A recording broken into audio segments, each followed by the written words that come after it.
Old man, you seek the spell of mastery. You have come too late. My work has already met with success. If that is the truth, then your work must stop.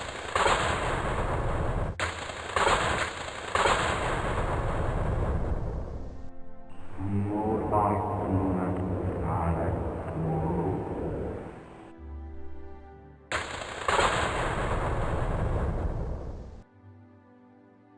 No! No!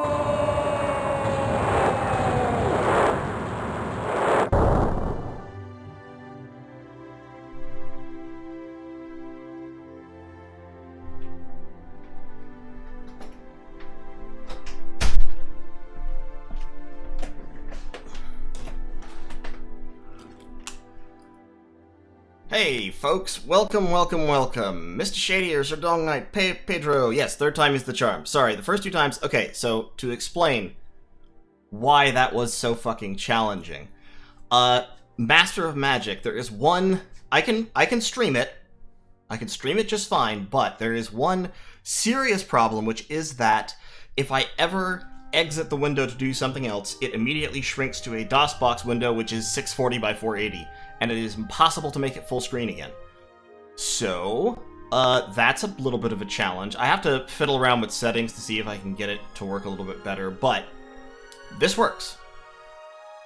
As long as I never click out of the screen, which also means I can't change any of my settings. I have to make sure my recording software and the stream and everything are all set up beforehand, and it's a little bit of a nightmare. So that was why the thing like started and then stopped and then started and then stopped and then started and then stopped.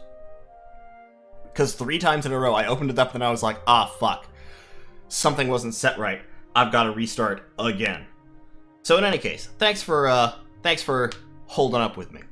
Also, if you're wondering why the music is different or weird, it's because the music in Master of Magic is actually really, really loud, and I have no way to turn it down.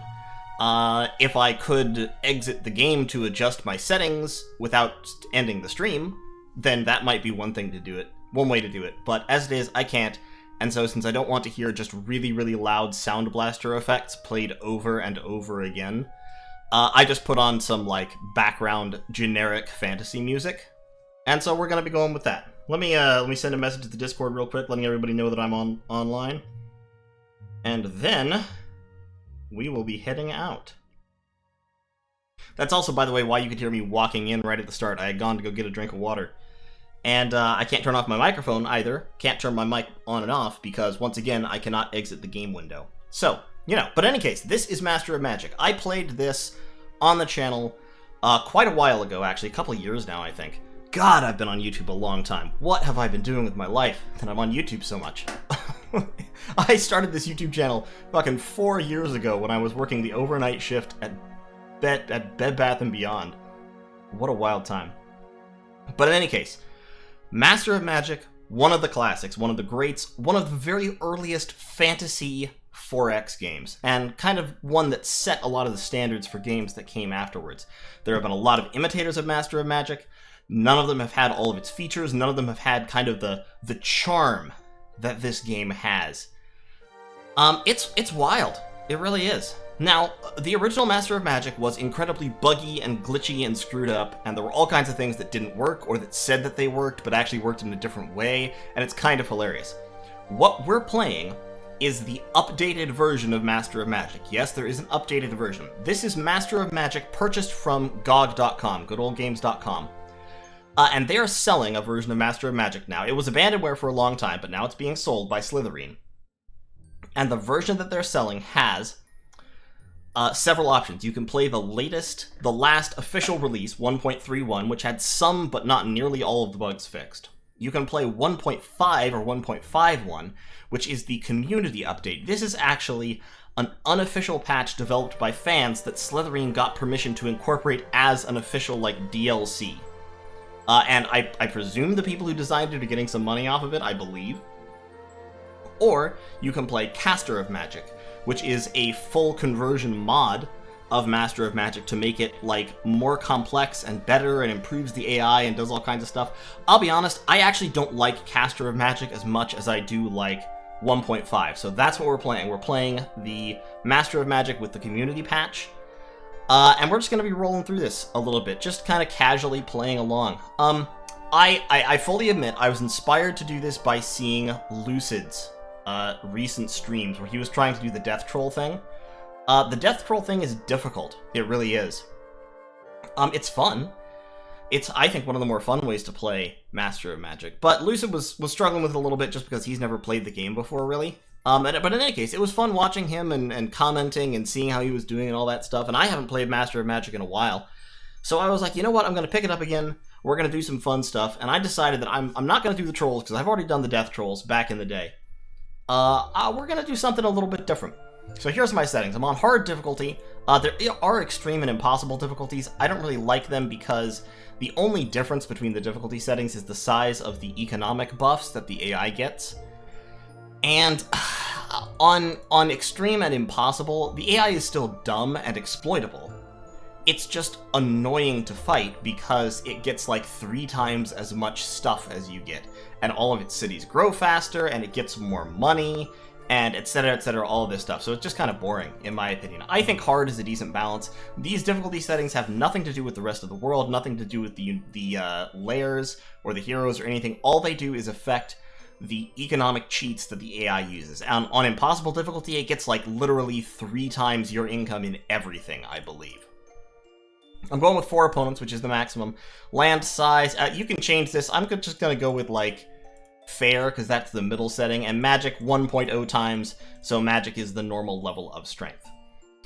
Sir Dong Knight, the Death Troll thing. I'll explain in a little bit, but it's a way of manipulating the game so that you can evade some significant limitations. So, when you start a game, obviously, you can pick one of the pre-designed wizards, or, as is common in Microprose games, you can build your own. Remember, this game came between Master of Orion and Master of Orion 2. So a lot of the features that you see in Masters of Orion 2 were kind of prototyped in this game. We're going to go with custom. One thing that bothers me about the pictures here is that almost all of them are humans, which is boring to me. Like, all these people are human. Clearly human. Maybe not Oberic, maybe he's some kind of elf. He looks like an elf. He looks like he has pointy ears. Everybody else just looks pretty much human, except for Sra, who is a Draconian, and Rajak, who is a shadowy, hooded figure. So I'm going to go with Rajak, because I like the shadowy, hooded figure aesthetic. We're going to go with him, and we are the Ant King. Because we are going to be playing Klackons, boys. We're not playing Halflings. Halflings are boring. Halflings are too easy. Everybody does Halflings. Halflings are the game on coasting mode. Which is, I have to point out, not to say that difficulty in this game is exactly the same thing as it is in a lot of other games, because, like I said, this game is old, with a fairly weak AI, it's exploitable, you will win. Unless something very unlucky happens to you. On Extreme and Impossible, you're much more likely to get unlucky and just, like, have to restart. But in general, if you can get past the first, like, 100 turns, you're probably going to win the game. But, that said, it's kind of interesting to struggle a little bit on the way. So, we're not playing with Death Magic. Death Magic is what I've done before, what I did on my videos and what Lucid was doing on his videos. Death Magic is really cool. It has a lot of interesting stuff, but we've done it, so we're not going to do that. What we're going to do, when you start the game, when you're making a custom wizard, you get to pick spell books in these 5 different schools. You have Nature, you have Sorcery, Chaos, Life, and Death. And you can right-click on these, and they give you some information. It's not very useful, but it is there. So Nature spells control Earth and Water, Fertility, and Growth.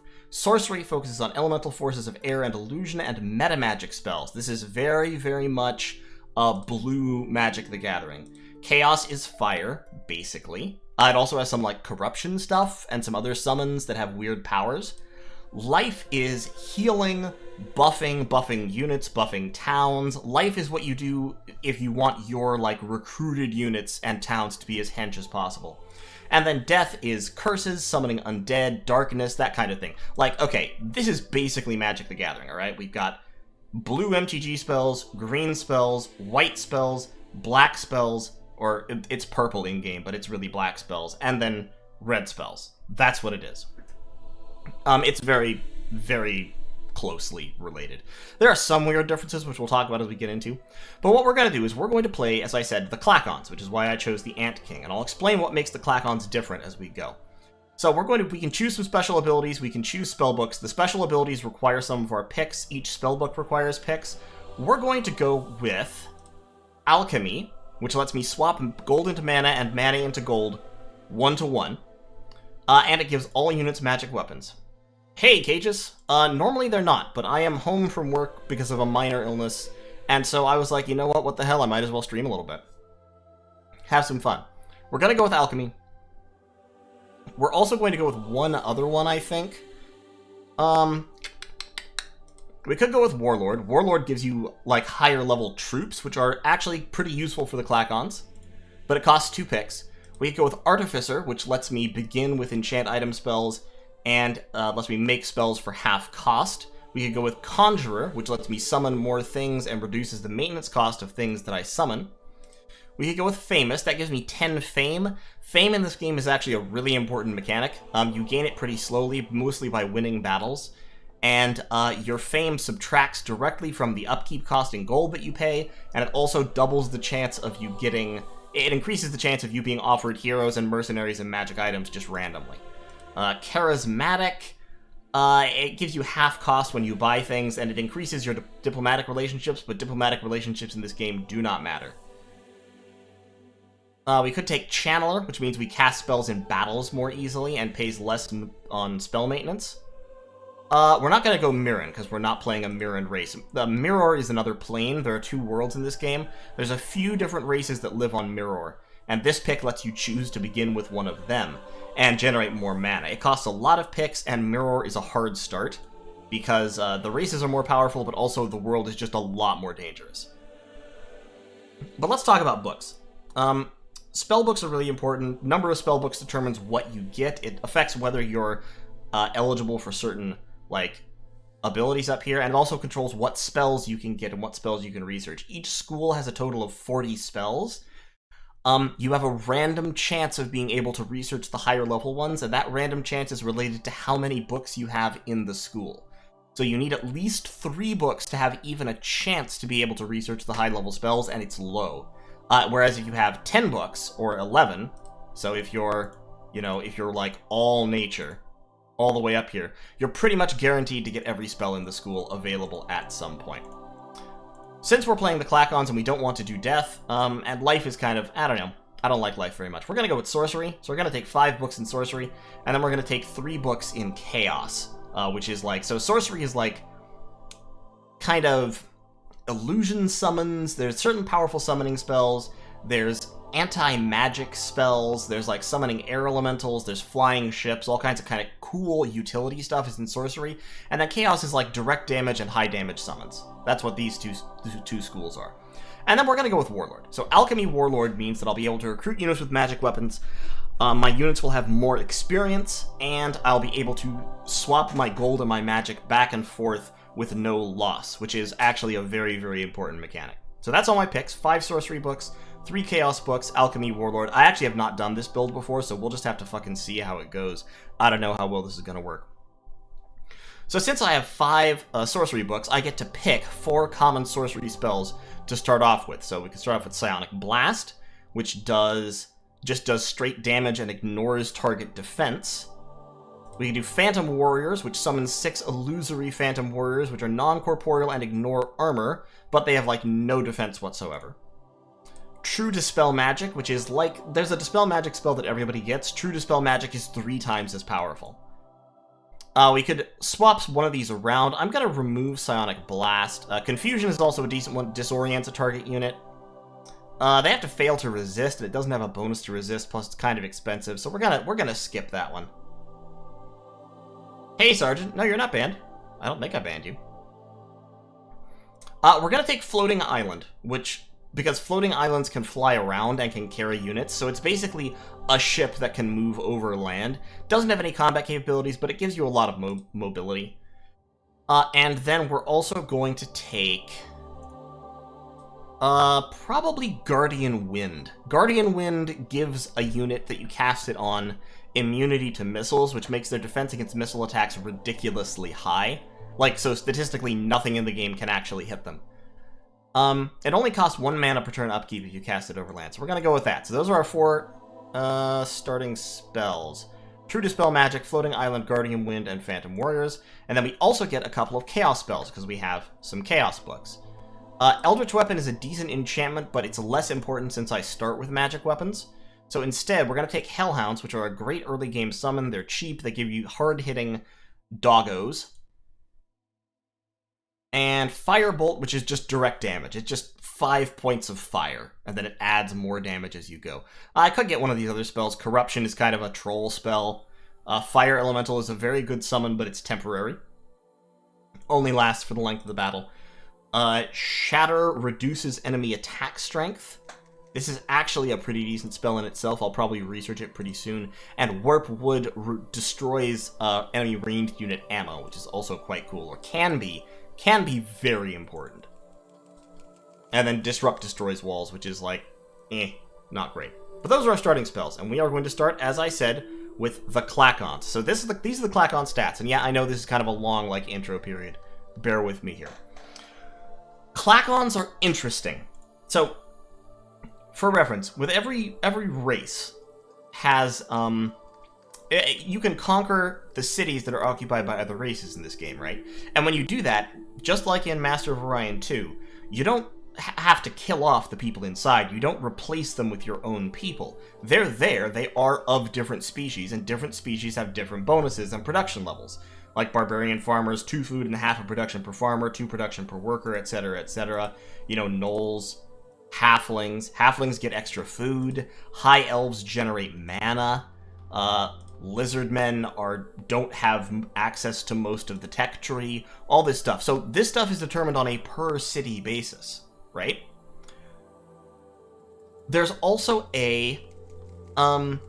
there's an unrest mechanic. So different races like other races more or less. So if you're playing halflings, for example, and this is one of the reasons why halflings are overpowered, everybody likes halflings. Like, not many races get more unrest for being ruled by halflings. So if your wizard fortress, if you are ruling a particular race and then you conquer some other race, if you're ruling the halflings, they don't mind. If you're ruling gnolls, they don't mind much.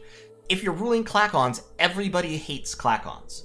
Unrest in every non-Klackon city is through the roof when you're ruling Klackons. But unrest in Klackon cities is reduced. This is essentially this game's manifestation of the unity mechanic that Masters of Orion had, where all the Klackons are like on the same wavelength all the time.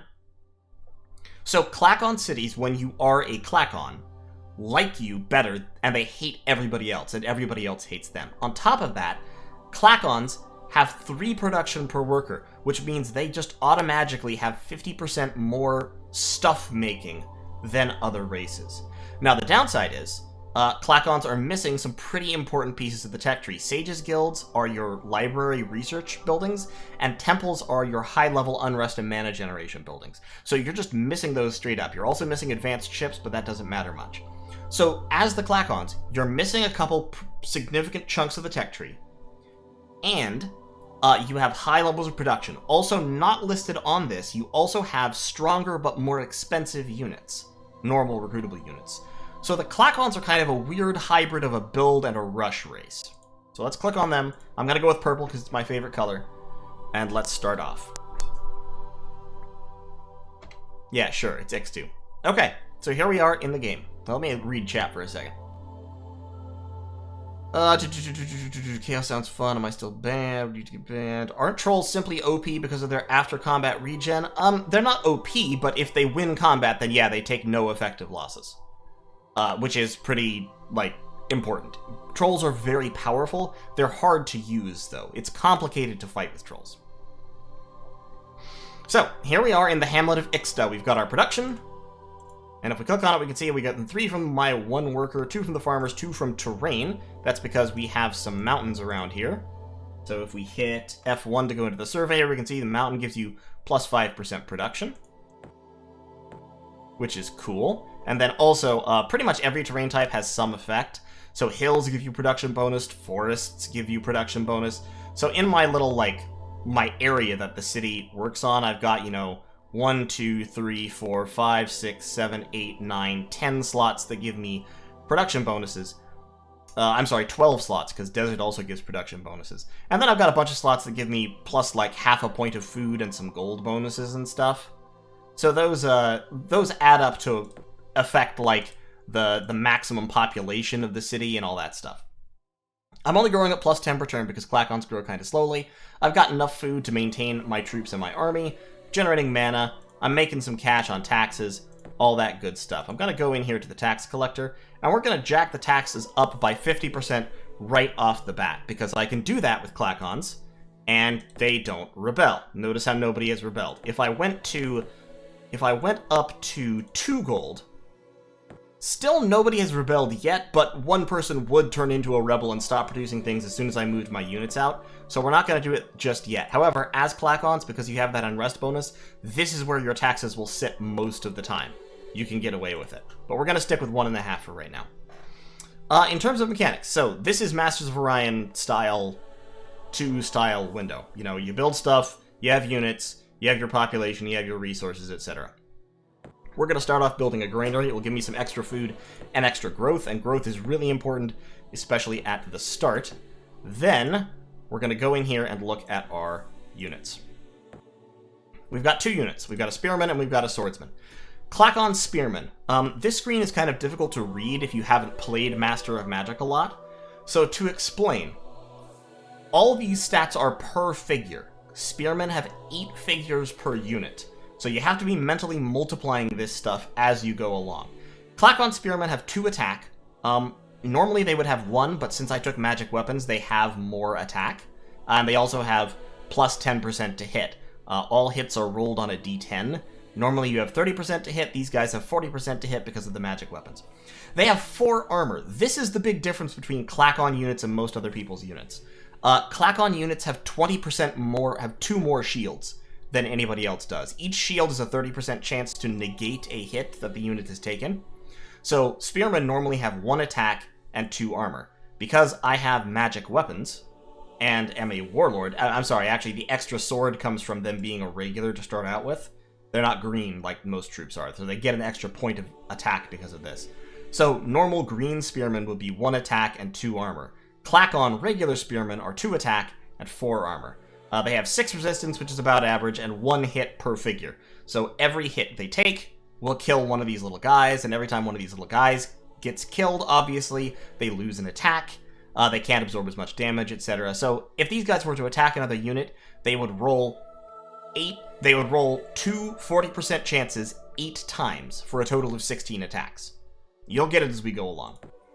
Swordsmen are more powerful but have only 6 figures, so there's kind of a trade-off there. Swordsmen have much higher melee skills, the same armor, once again 4 armor, which is really tough for units this cheap. They have more upkeep, they actually cost money to upkeep, and they have a large shield, which gives them extra defense against ranged attacks and direct damage spells. Is the Beetle Rider a good unit? Yes. Very good. We'll get to that. The Beetle Rider, the Stag Beetle, is a unique Klackon unit. So what we're going to do is we're going to leave the Spearmen here to patrol, just to defend this place, and we're going to go out exploring with our swordsmen. And it's going to be a while before anything really happens. The last thing that we have to look at before we end our first turn, I know this is a lot, we have to go to the magic screen. This is where you have your mana income divided up. So you can see my power base right now is 8. That means I'm bringing in 8 power per turn, and it can be divided into 3 categories. Mana is, well, mana. It builds up. It's what you use to cast spells. Mana is this number right here, and it stacks up right there, and you can build it up, and it never goes away until you spend it. Research is what you use to learn new spells. This is crucial. Skill is an interesting mechanic that I don't think any other game has ever implemented in quite the same way. Skill, your casting skill, is the amount of mana you can spend in a turn. Okay? So, here's how this works. If you're casting a spell on the strategic map, like if I go up to my spells menu and I want to say I want to summon Hellhounds, okay? I need 40 mana to summon Hellhounds, right? So let's assume I had the 40 mana. I still couldn't cast this spell in 1 turn, because my casting skill is 16, which means it would take me 3 turns to summon a unit of Hellhounds, even if I had all the mana necessary just sitting around waiting. In order to make spells cast more quickly, I need to boost this, and in order to boost this, I have to invest in skill. Every time my accumulated skill points cross the threshold of my casting skill is incremented by 1. So I have to dedicate my mana income to raise my own skill in order to let myself cast spells more efficiently, and this is crucial in the late game. It's especially crucial because this number also affects how many spells you can cast in battles. So this game has tactical battles a la like Total War or any of those games, or Heroes of Might and Magic, and in those battles you can cast spells, but if you run out of casting skill during those battles, that's it. You can't cast any more spells, you just have to let your troops fight. I mean, you control them, but you can't help them anymore. So skill is actually an incredibly important mechanic. Now, there's also the alchemy button down here. Alchemy lets you transmute gold to power, or vice versa. Normally, this is a 2-to-1 ratio, so 2 gold makes 1 power, 2 power make 1 gold. However, since I took the Alchemist perk, or Retort is what they're called, but I call them perks. Since I took the Alchemist perk, I can do this 1-to-1. I can just go mana to gold, mana to gold. Effectively, they are, for me, they are one and the same pool. You can just add these up, and then I can divvy them out to whatever I need, gold, mana, whatever. This is really important, because remember what I was talking about with Klackons, about how they have less unrest than other races, and so they can support a higher tax rate? Well, a higher tax rate means more gold income, and like I said, these are the same pool, so effectively this means that as a Klackon, I can turn my economic power that I start out with into more mana than other people can get. This is one of the sneaky little advantages that Klackons have. In any case, so that's good. As you noticed, while we did there, I dumped my mana income. I'm not making any mana right now. I don't need to, because I'm making money. And I can turn money into magic, because I'm like an economancer. So I'm putting it all into skill in order to boost my casting skill as fast as possible. And as I need mana, I'll swap back to making mana. I'm also not going to research for the first few turns, because these spells are good enough for me. These are the spells that I start out with.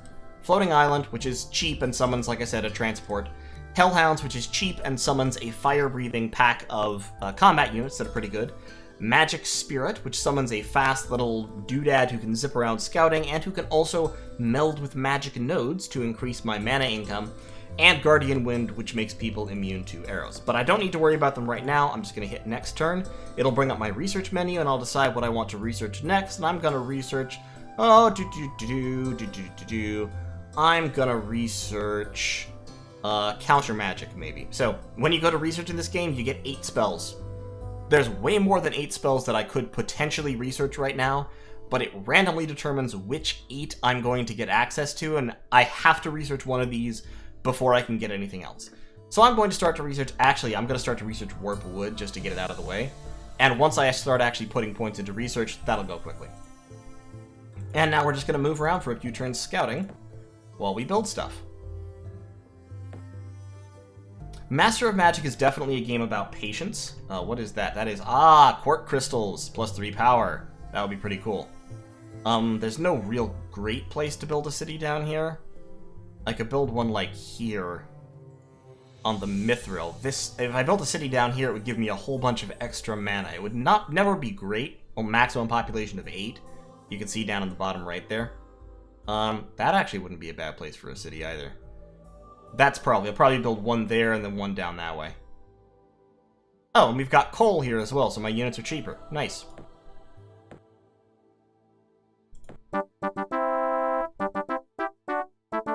Okay, so we finished our granary.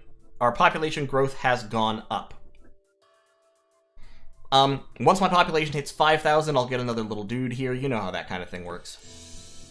So now that we've got the granary, we're going to have a marketplace. This will give me 50% extra tax at Allow the Farmer's Market, which is another food increasing building. Since I have extra 4 food, by the way, I can now turn another guy into a worker, so I can get the marketplace done more quickly. And there is a wizard's tower. Okay, let's pop into the Wizard's Tower, see what's there. Phantom Beast. Okay, that's not super scary. So sometime in the mid-game, we'll be able to take that out. And that right there is a nature node. You can see the little glowing thing.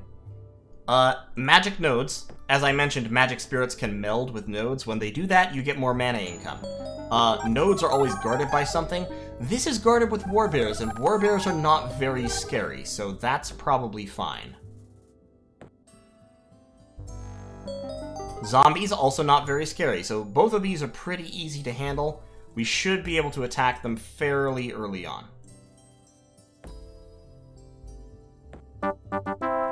Alright, we've got our marketplace, so we're now making a pretty decent amount of money.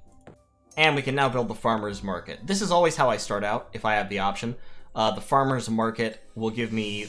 The granary plus the farmer's market give me a total of +5 gold, and +5 food, sorry, and +5 population growth per turn, +50. So, that really helps with the early growth, as it were. That's probably far enough down there. I'm gonna try to explore up this way now. Hold on.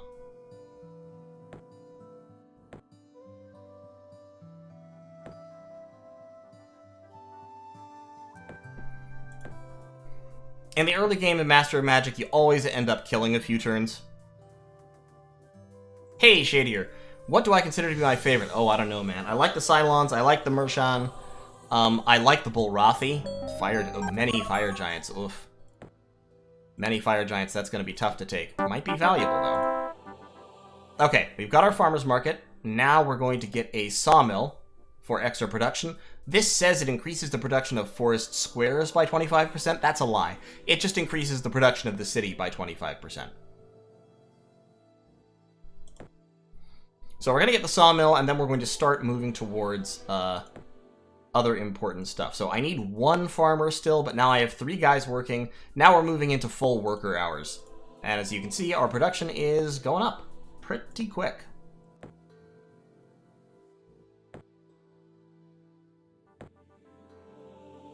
Okay, X2 has grown. Fantastic.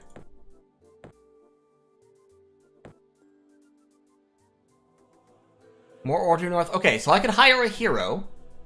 He has upkeep of 2. He's a sage, so he would give me some research points, and he's a caster with 7 magic points. That means he can cast by himself in combat, but also he gives me free research. And if you have a caster sitting at your home base, he increases your effective casting skill by like half of this number.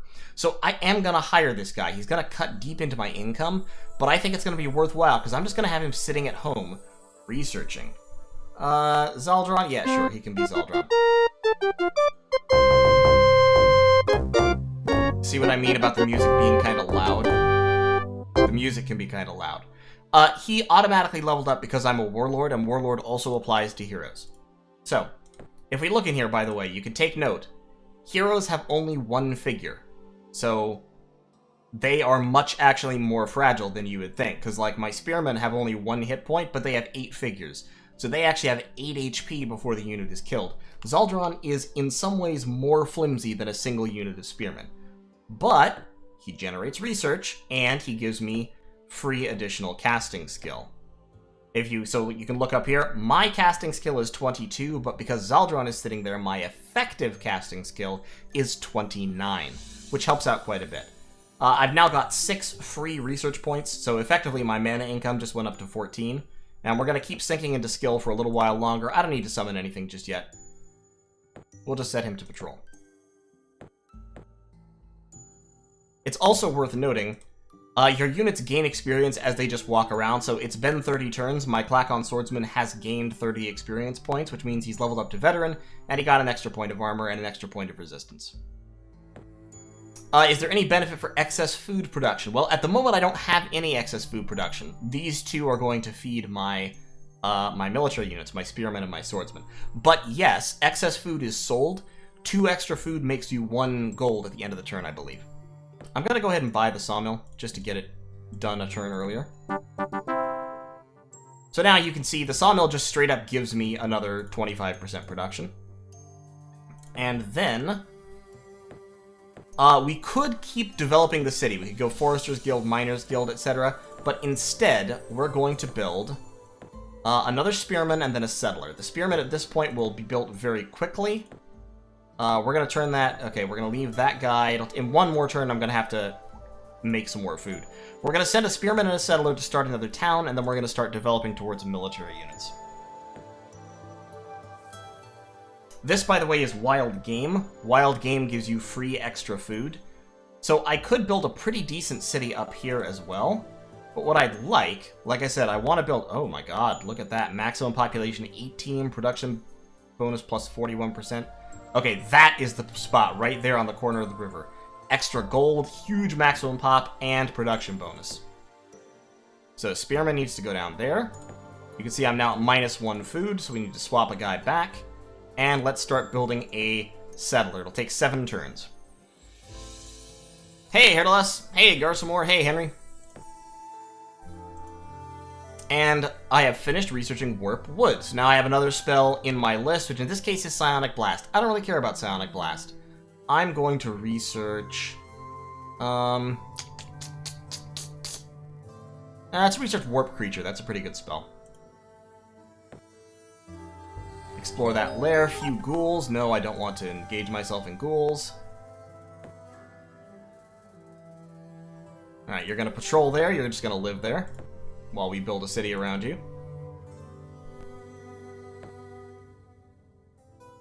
Oh my god, 72 viewers. 72 people are spending their Friday afternoon watching somebody play probably a game that is older than many of them. I really appreciate y'all. Have I said that lately? Okay, so we've got a settler. The next thing we want to do, there's 2 ways we can go here. We can either move towards better military units, which in this case would mean building an armory and getting access to halberdiers, or we can continue developing this city. Since we haven't met anybody, I'm going to go ahead and keep developing this city. And there's 2 things that I'm going to do here. I'm going to build a shrine. It will give me an extra mana, which cancels out its 1 gold maintenance, and reduces unrest levels by 1. That's proactive. I don't have any unrest here yet, but once I've built the shrine, I can bump taxes up to 2 gold per person. Without, like, pissing everybody off. So I am now actually losing gold. We should still be fine. Because it's only going to take, it's only going to take 2 turns. Settlers have a high gold upkeep. So it's only going to take them 2 turns to get down there. And then we'll be able to build the town. So I won't run out of money. But what I am going to do, just to be careful, is I'm going to put up a little bit of mana income. Stop investing in my casting still quite so much. I want to get it up to 40. But let's cut the skill investment down a little bit. We're going to... Hold on. We're going to lock research at 6, which is the base from my hero. Let's just make it 4 and 4. So now I have a little bit of mana income to counteract the gold loss.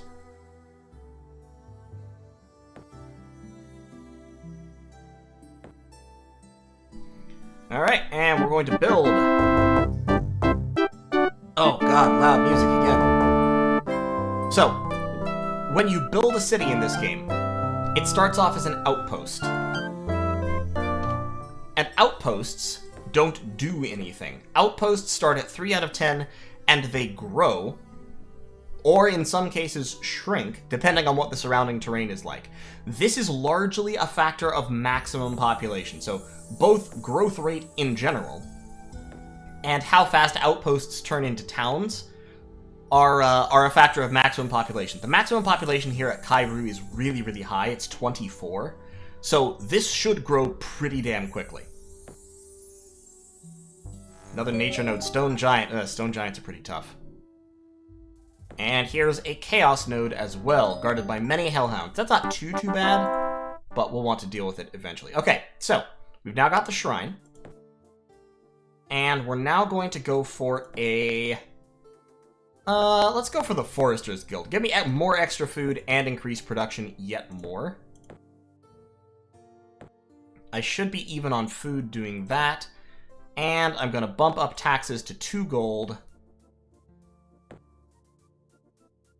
Nope, I'm -1 food. Okay, wait, hold on. I have to turn this guy back. There we go. But now you can see my taxes are high. I'm making 10 bucks just off taxes every turn. Hey, Confused DS. Yeah, I took 5 Sorcery and 3 Chaos plus Alchemist and Warlord. So we're now a little bit positive on food, we're positive on mana, we're positive on gold. Since I'm positive on gold, actually I can slam all of my... Hold on, I can slam all of my power income back into skill. Don't need to worry about mana, because I can convert gold to make up mana if I need to. Actually, you know what? I'm not going to do that. I'm going to take a break from researching skill. I know I'm a little bit mercurial, so sue me. I'm going to put all my mana over there, and I'm going to summon some Hellhounds. And just in time, huh? Okay, so that's Rampaging Skeletons. They have attack of 3, defense of 4. My Klackon Spearmen have attack of 2, defense of 4. So that's not great, because the skeletons might attack them. However, this has turned into a hamlet, fortunately. So I can probably churn out a spearman... Another spearman if I need to, just to save them. It'll take them 2 turns to get there. Those cost, what, 20? I don't know how much I need to recruit them. Fuck. I might lose Kairu. I hope not. This game always does this, though. You always lose your first city. It's kind of hilarious. Alright, we're gonna alchemize real quick. We're gonna turn all of our power into gold. Yeah, transmute. Yeah, power to gold. Okay, we're gonna turn all of our power into gold. Now we have 40 gold. Oh god, I still can't buy the spearman. Oh no. I forgot what the conversion factor was. We'll see what happens. Okay, Zaldrun has leveled up. I maybe should have just sent Zaldrun in that direction to try and help. Yeah, I still can't buy him. Alright, they're not going to be relevant in time, so let's go to a... let's go to a builder's hall, I guess. Hopefully they won't burn the town down.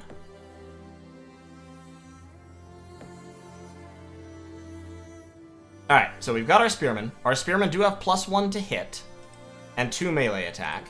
These guys, however, have +1 to hit and 3 melee attack. They only have 6 figures, though, so we might still be able to win this. However, I have a secret power up my sleeve. I can summon Phantom Warriors, which I'm going to do. So, Phantom Warriors. They have 3 attack, no armor whatsoever. They are non-corporeal, so they move quickly, and because they're illusionary, they ignore defender's armor. There is a special ability. There's a special ability that allows them to ignore this. It's called True Seeing, I think. Something like that. In any case, Phantom Beasts are the bigger buffer version of this that are single entities, but they have huge attack and huge armor, and or not armor, but a ton of hit points. So, True Seeing is actually really useful for these guys, but I don't think... Ah, shit. Yeah, skeletons have illusions immunity. That's a shame. Okay, well, that's fine. These guys will help me anyway. I forgot that undead had illusions immunity. So we're going to engage with both units simultaneously. Yeah, so skeletons having illusions immunity made that not work very well. I'm going to lose. I was defeated, but they didn't burn the town. Okay, that's fine. They did not burn the town down. I will live to see another day. But I lost my spearman, so I need to recruit another one. When I can. Alright, not bad.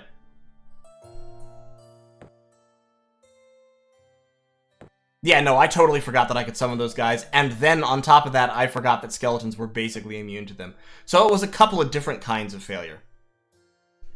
Hey, Justin. No, you cannot build on the flying island. You can...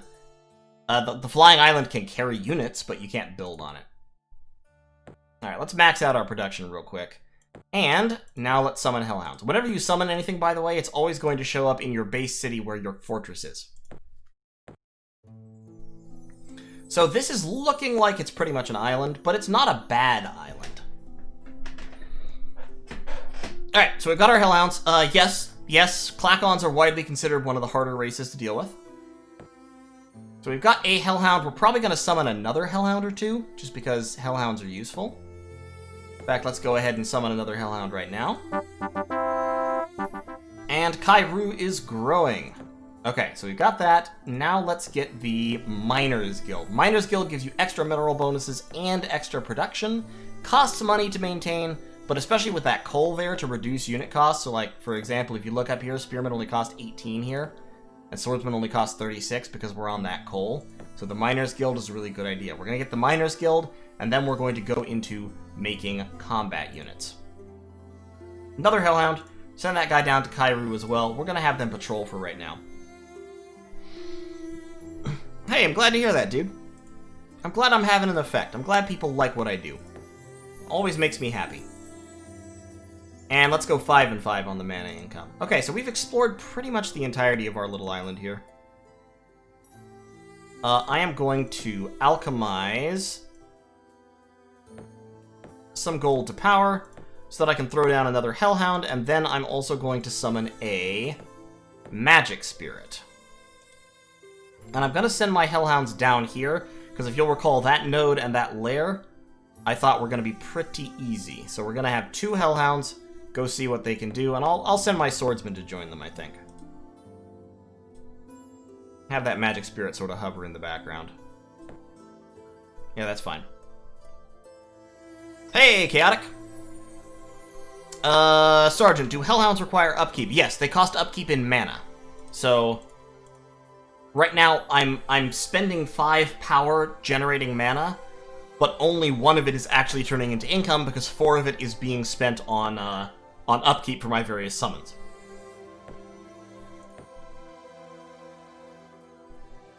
Alright, so I've researched Warp Creature. Let's go ahead and get Disrupt, just get it out of the way. You can patrol, you can patrol. Yeah, okay, so that's the tip of the island, so we will definitely need floating islands to get off of this place here. Alright. Okay, let's get my 2 Hellhounds, go in here, there's some zombies in there. Only 1 unit of zombies, though. Alright, so Hellhounds, let's look at them. They only have 4 models, so fewer models than normal human troops. Hey, no worries, Chaotic, thanks for stopping in. However, they move faster, they have a native +1 to hit, they have 3 attack, which is fairly low, but they also have 4 hits, so a total of 16 hits to actually kill this unit. And they have Fire Breath 3. So that means that each model of these Hellhounds will make an extra attack at Strength 3, and that will happen before melee attacks happen. As long as they are the ones attacking. If you attack the Hellhounds, this doesn't fire. So if they get to attack, which they often do because they have move 2, so they're twice as fast as anybody else, they get double the attack strength and half of it goes off before the enemy strikes back, which means they have a chance to kill enemy models and prevent them from counterattacking. Fire Breath is a really, really useful ability, and it's key to Klackon's strategy. There is a Klackon recruitable unit that has this ability, which I'll talk about a little bit later. But right now, so yeah, they have 4 hits per model, 3 attack, Fire Breath 3. This starts a trend that you will see in this game, which is that, generally speaking, summoned units are stronger than equivalent normal units. Remember, these Hellhounds are cheap. Like, the game has basically just started. It's like turn 50 or something. I've already summoned 3 of these guys. They have low upkeep, and they have really good skills. Like, these guys can wipe out Spearmen and Swordsmen very easily. On the other side, we are fighting zombies. Zombies have 3 hits each, 4 melee attack, 3 armor, so they're very tough. 6 models per unit, and they are undead, which means they have all the regular undead immunities. They're immune to poison, to illusions, to cold, and to death, which is, like, black magic spells. Hey, Justin, thanks for the $10, dude. Really? PlayStation 1 version came out in Japan. That's wild. I did not know that. Alright, so here come the zombies. We're going to come in and attack them. And as you can see, we took some damage, but actually a little bit less than the zombies took, because we got that initial Fire Breath attack. We still might lose. I'm going to run this unit away to avoid losing them. These guys can finish off the zombies. There we go. We are triumphant, and we found a Disjunction spell, which dispels a global enchantment, which is kind of cool. So my Hellhounds took a bunch of damage, so I need them to heal. I need them to go back to a town and, like, rest up. But that's fine. and X2 has grown up to 7, and we've got our Miners Guild. So with our Miners Guild done, we're now going to build... We're going to take a minute out to build a library. It only costs 2 turns, and then we're going to move on to the plan. Meanwhile, Kairu has got its Builder's Hall, and with the Builder's Hall, we can now build the Granary. We're going into the same thing that we did with our first city. We're getting the Granary, the Marketplace, the Farmer's Market. That will give it kind of its basic growth stuff. You can also notice its growth is really high because of its location and how much cool shit there is in here. And so we are producing a lot, and we're growing very fast.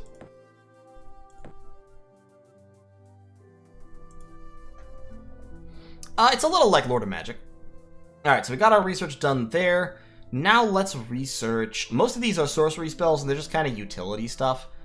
Counter Magic's decent. Psionic Blast is like, Psionic Blast is not great. Disenchant Area can be kind of cool. Let's go ahead and research Confusion. These guys can patrol for a little bit while they get their strength back. Generally speaking, your units heal at, I believe it's 10% per turn. If they're healing in a town... Oh no, I think it might be 5% even. Is it? I'm trying to remember. No, if they heal outside, they're healing 1 heart, 1 hit per turn. Which means that tough units take forever to heal up. It's ridiculous. Okay, so we've got the library. That's giving us some free research. We're now going to build the stables, and you may notice the stables doesn't give... let's do the armory first, and then we'll do the stables. The armory is the first important bit. It costs 80. 2 gold maintenance allows me to recruit halberdiers.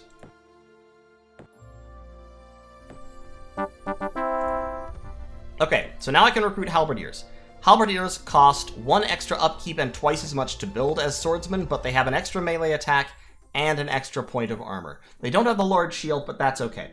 They also allow me to build the Fighters Guild.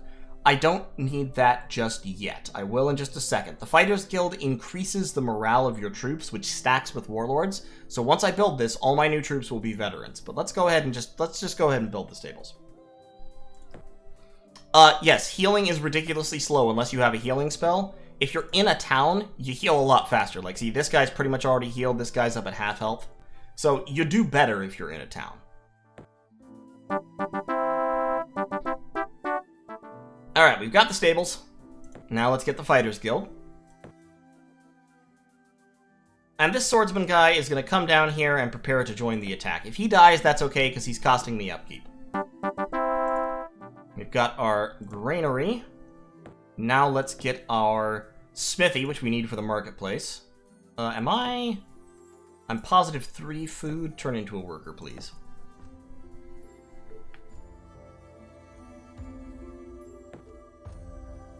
By the way, this magic spirit that I've had patrolling right here, this was a sucky thing. I should not have done that. I should have been scouting with him because he's fast. Oh my god. They're sending a demon after me. Demons suck. Okay, this is a moment when it's important to remember all the stuff I've been saying about the different sizes of units. Look at this demon. He looks terrifying, right? He has super high stats compared to everything else. But it's only 1 model. Now, the model can fly, which means he gets to pick who he attacks. That also sucks, but that 14 attack, that's actually less than the zombies. The zombies actually have 24 attack. And it's split up a little bit differently because they have 6 strength 4 attacks, which works out differently than 1 strength 24 attack would, but still, the zombies actually hit harder than the demon does. Still, the demon is quite tough, high armor, high health, and high damage, so demons have to be respected. But we've got 3 hellhounds here. We're going to go ahead and buy that smithy. I have 54 mana, so I'm going to summon another hellhound, and I think it'll be able to get down there in time. This guy is just going to die, which is a shame because he's elite, so his stats are actually pretty fucking radical.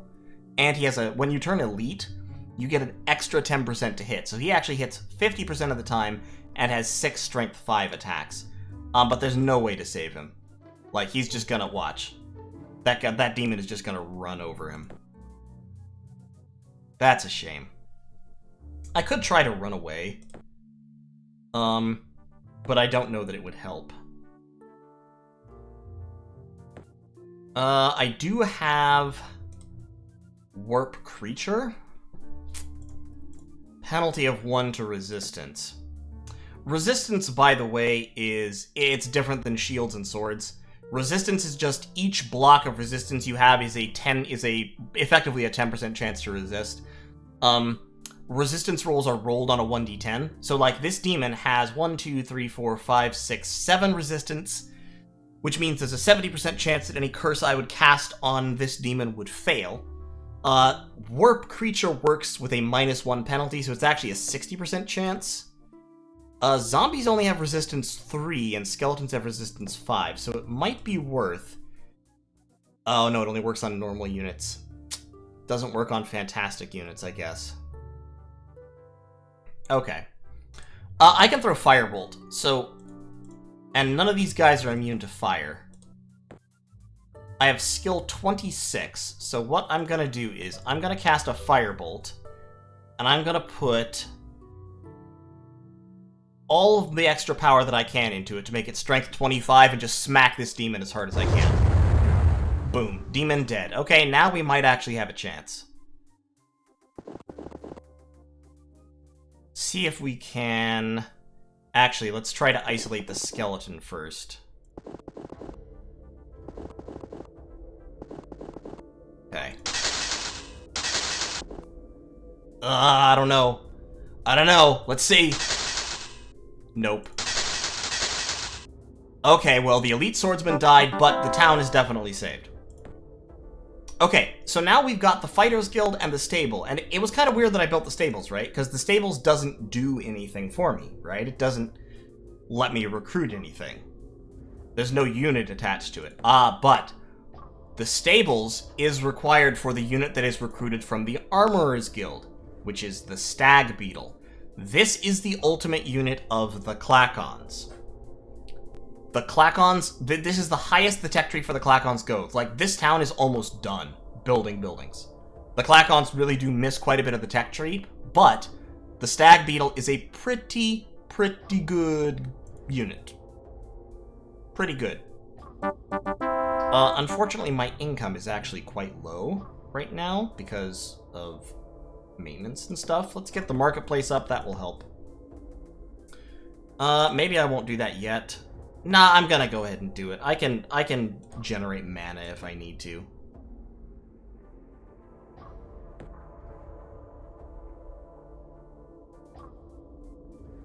Alright, Kairu has grown to a population of 4, that's fine. Let's wake these guys up. And go wipe this guy out. Hey, Myth, how's it going? Nope, done.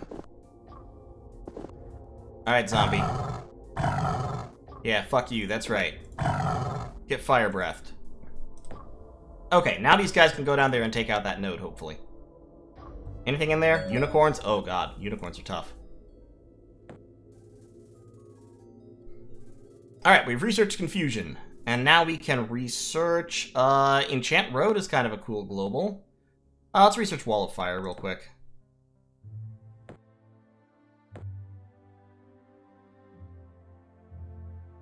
Now, I'm hoping that these 3 Hellhounds are going to be enough to take out that node. I think they will be, but I can't prove it. Okay, so my income's up to 4 gold. That's good. The marketplace will increase it yet further, so that'll be fine. Alright, let's go in. Got some Warbears in here. 2 units of Warbears. Warbears only have 2 models. They have high hit points and fairly high melee attack, but relatively low armor. So the Hellhounds ought to be able to take them out without too much trouble.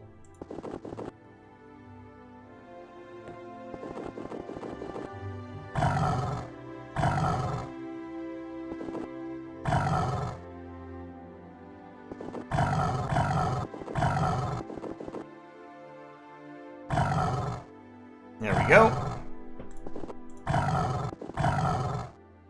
I'm trying not to lose this Hellhound. Actually, I could just go ahead and lose the Hellhound, but... Alright, there we go.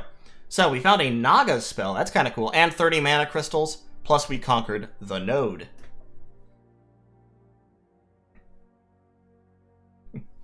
Bears are pretty good. Like, bears are one of the basic level nature summons, and they are not bad.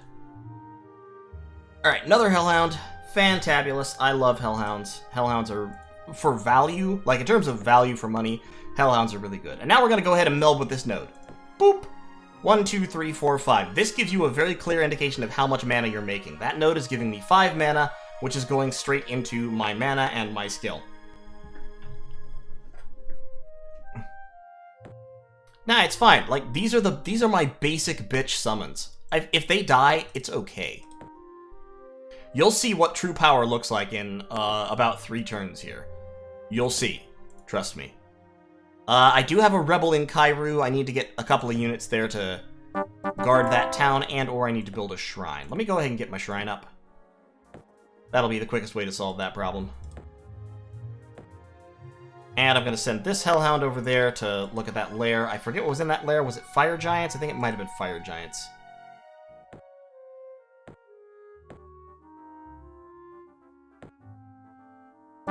Alright, we finished the construction of the Armorer's Guild, and the Armorer's Guild allows me to recruit the Stag Beetle. I'd just like you all to take a look at that for a moment.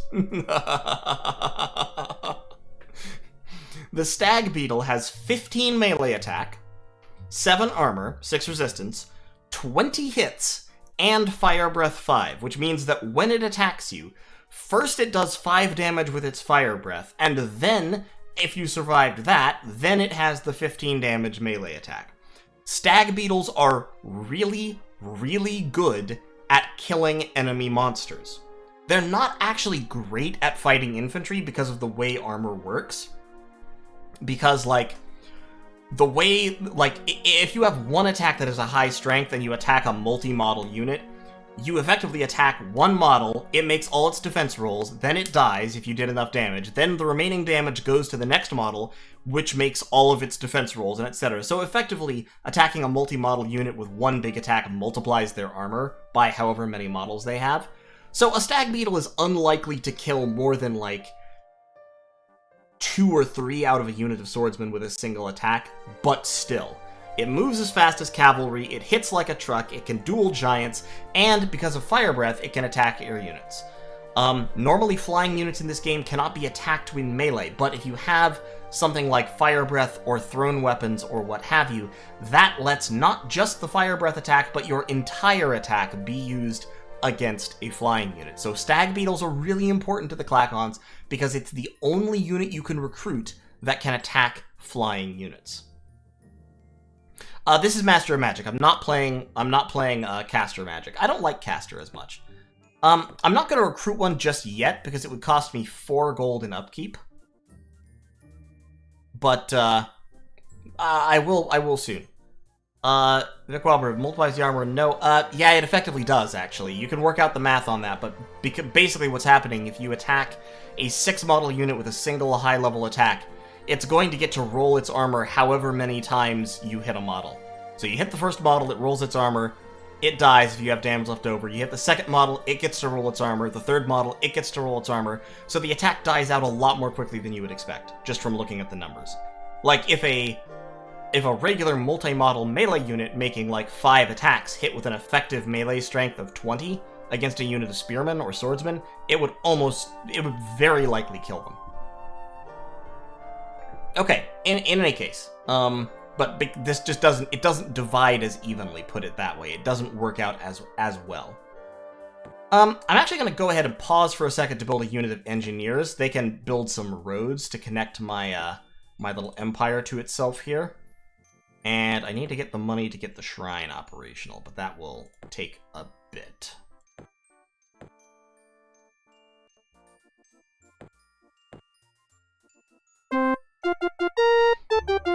Okay, Zaldron has leveled up, that's great. I can actually probably afford to stop putting points in skill for a little bit, because I have casting skill of 42 now.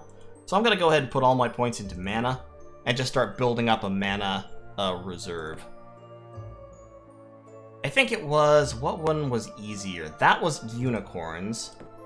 This is fire giants. Fire giants are highly resistant to my hellhound's attacks. Okay, you patrol. These are fantastic creatures. They can't patrol. Never mind. You just stay there to guard. We'll send you guys up there. Then this engineer is going to build a road. Hit B, and then you can click on your target square. 20 turns to build a road along that line. Go ahead and do it. 1 engineer will be fine for right now. And let's get another settler. We need to continue expanding the empire. We are a little bit short on food at the moment. So one of my dudes here is going to have to go back to being a member of the farming class for a minute. Yes, we need more cities. As the Klackons, making more cities is almost always a good thing. Kairu has grown to 5. We still got 1 guy rebelling, but the shrine will take care of that. And then we'll want to put, like, 2 spearmen guarding the place. Like, I'm up to 8 population here, and I still don't have any rebellion. I may want 2 more units guarding this place eventually, but for right now, we're fine. And now I'm +2 food. So I can turn that guy back into a worker. Nah, he's gonna have to go back to it almost immediately, so just leave it. Alright, there's my settler. Now, let's go back into the cartographer and see where the next good place for a town would be. Right there. Right there, south of that crystal. Let's buy the shrine. And we have met a neighbor. So Kairu needs a farmer's market, for one thing. Yes, spearmen are great for playing guard duty. Because they don't require gold upkeep, they only cost food. So we've actually met 2 neighbors. So there's a unit of Jafar. These are Nagas. This is a summon, which I also have access to. Only 2 models and only a 4 attack, but they have another special attack, I forget what it is, and they can swim. And then this is a Tauron unit. Now, Tauron is a Chaos Wizard, and so he, as you can see, has also summoned a bunch of Hellhounds, and he has Maktu, who is a hero. I've got 77 mana. So I am going to go ahead and summon... You can see Nagas are actually quite expensive. Yeah, they have a Poison Touch attack and 6 hit points each, so they're kind of tough. And they have high resistance. Plus they have first strike, so they get to hit first if they attack. They're like Hellhounds, but better. But I'm just going to go ahead and summon some more Hellhounds. Yes, Jafar, Ant King, desires a peaceful future. Tauron does not. So we've got some more Hellhounds there. Let's pull back to guard our territory here. Farmer's Market building. We'll get a spearman going pretty soon. Jafar's really moving into my territory. Just saying, bub. You might not want to do that. Let's go ahead and get Dispel Magic. Just to get it out of the way. I don't really need it, but because I have a better version. But it's good to have. Jafar seems to have fucked off, which is nice. I've realized I do need to keep exploring to the south, actually, because I haven't hit the boundaries of my... And in that direction, to the... You know, that direction, the east. And I also need to stop producing settlers. Let's put up some city walls around my capital. I am at -5 gold with only 3 gold. That's bad. We need to make some more money real quick. And where will this city go? Silver Ore, that's a good one. That would be a small city, which I'm not a big fan of.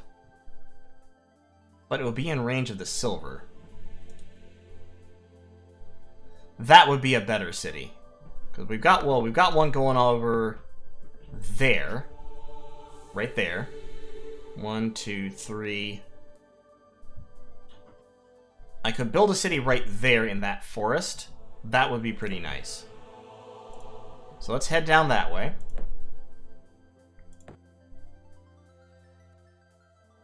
Man, this guy is really just moving in on my turf. Give me another Hellhound. Now, on the magic screen, you can talk to these people. It doesn't usually do much good, but I can talk to Jafar. Do you want a treaty? How about a wizard pact? Disjunction? Yeah, sure, you can have disjunction. Okay, so we've agreed not to attack each other's cities.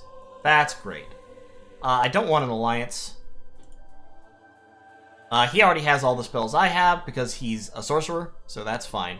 This guy probably doesn't want to do anything. He does have corruption, which I would kind of like. So I gave him disjunction for it, I think.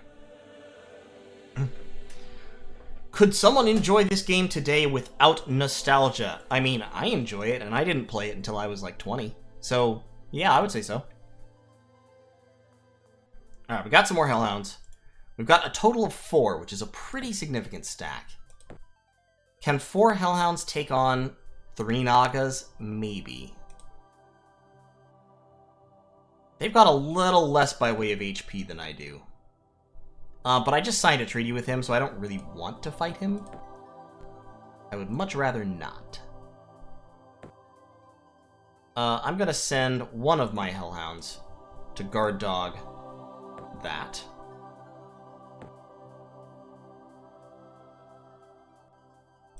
And I really should have been... I feel like I should be growing more aggressively. But yeah, we're gonna get our city walls. That'll be useful. Oh, I'm -1 food. I can't do that. Never mind. Shame on me. Hush my mouth. How do you beat Omni-Resist Rimveti without trampling? Dude, there's lots of ways. Spam skeletons at them. You could use spells that don't check elemental resistance. There's plenty of those. Or you could just trample. I mean, trampling's good. Like, I don't have anything against trampling. Alright. Build an outpost. There we go. We got our little outpost going.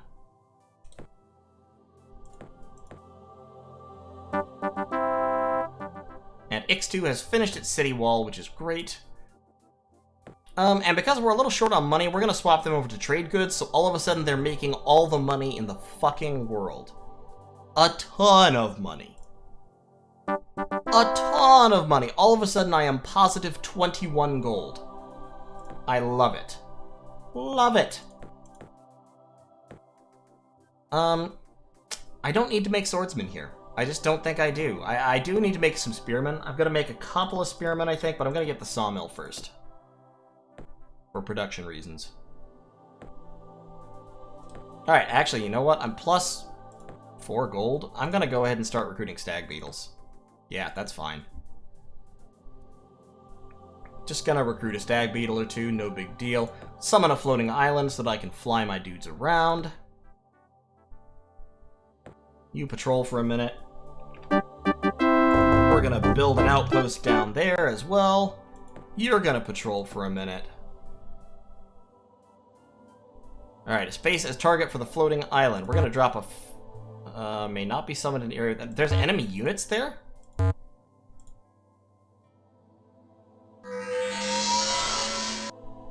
Alright, let's get my floating island. So here's the floating island. The floating island has, like, a ton of hit points, like 45 hit points. Cannot actually fight.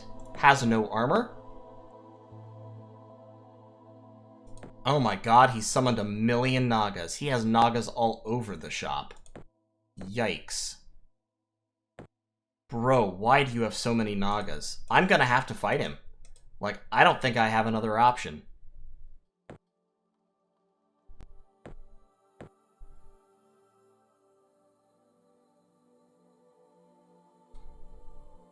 Alright, let's get these guys moving.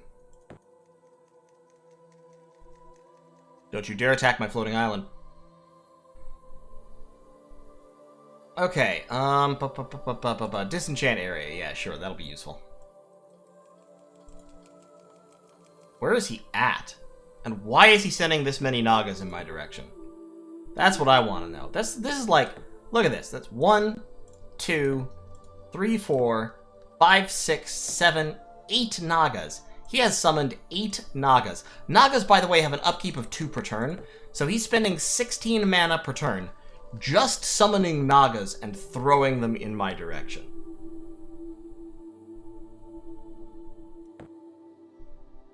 Which is why I've recruited a veteran stag beetle. One veteran stag beetle can destroy, like, a lot of Nagas. A lot of Nagas. 8 resistance, so the poison touch really doesn't work on them much at all. 16 magical melee attack. 20 hit points. Fire breath 6. Stag beetles are good at killing Nagas. Like, if what you need is someone to kill Nagas, get you a stag beetle.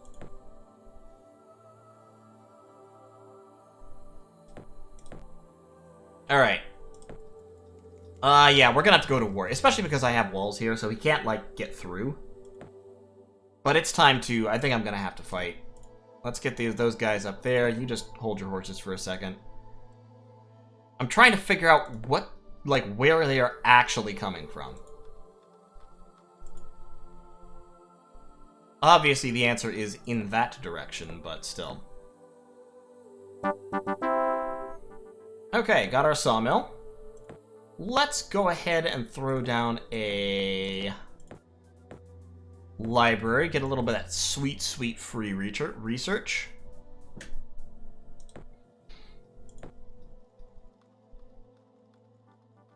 Okay, it actually looks like he's pulling back, which is kind of cool. Like, I like that.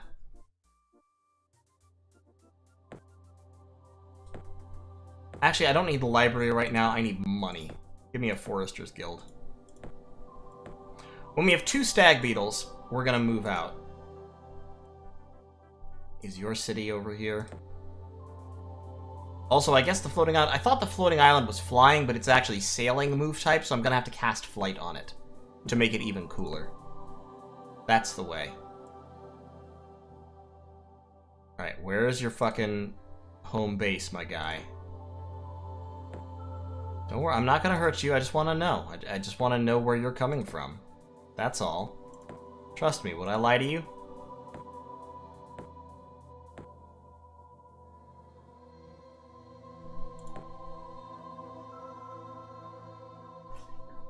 Alright, that was fire giants, right? I can take fire giants with beetles. I can probably take unicorns, too. That's, ghouls. Oh, I can definitely take ghouls. I tell you what, I'm gonna go up there and clear that lair. Just for the rewards. Okay, now let's swap back to trade goods.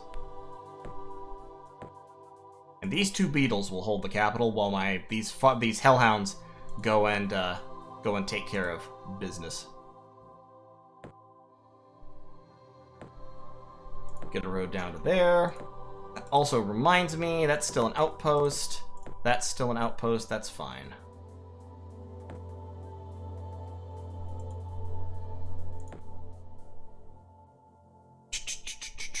Alright, Cooler, thanks for joining us, dude. Let me get a magic spirit for more scouting.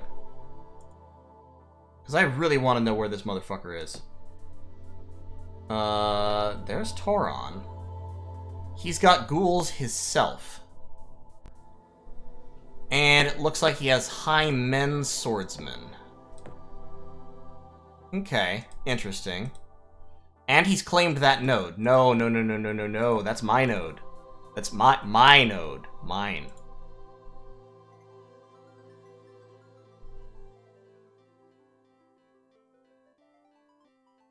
He must be up on that island somewhere.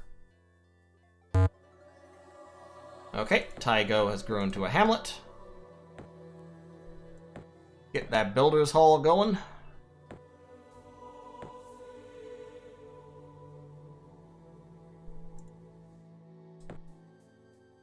He's got an engineer over here. How dare you? Oh, this is too many units. I can't take on this many units. Run away.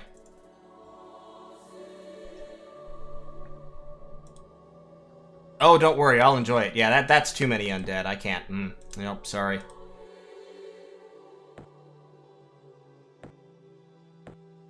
Making 20 bucks. Once I get the Forester's Guild done down here... I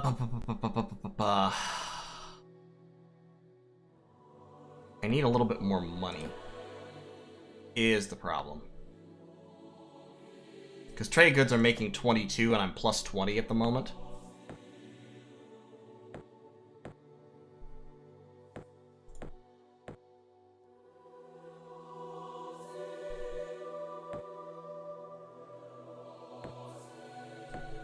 I'm exactly even on food.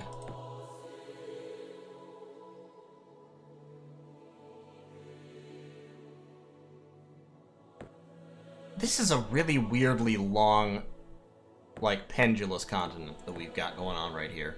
I'm just saying. And that is a Tauronish trireme.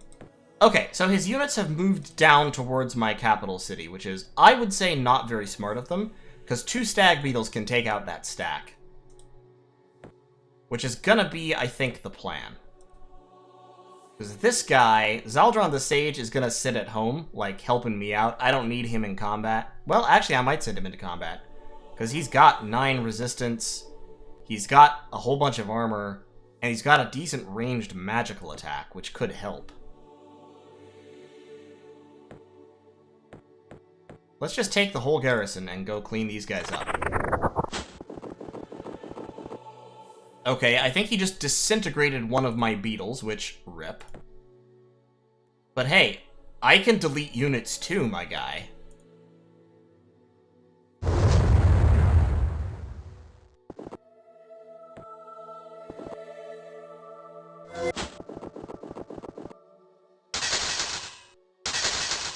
Yeah, that's why stag beetles are good.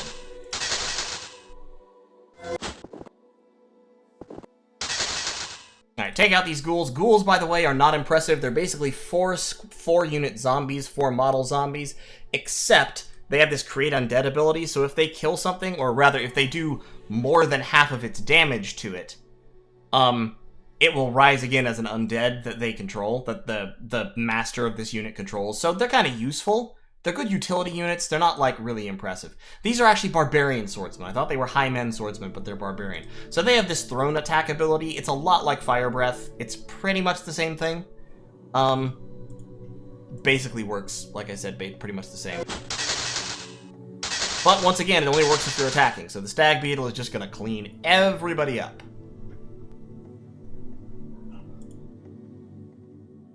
And then we're going to kill his engineer just because.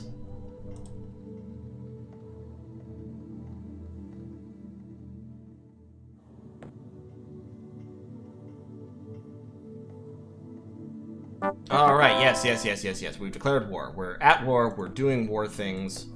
Great. Get a miners guild. Get that production up through the roof. Put these guys back into the city.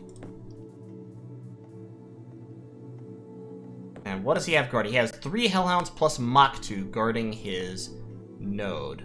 So, we shall produce an additional Stag Beetle.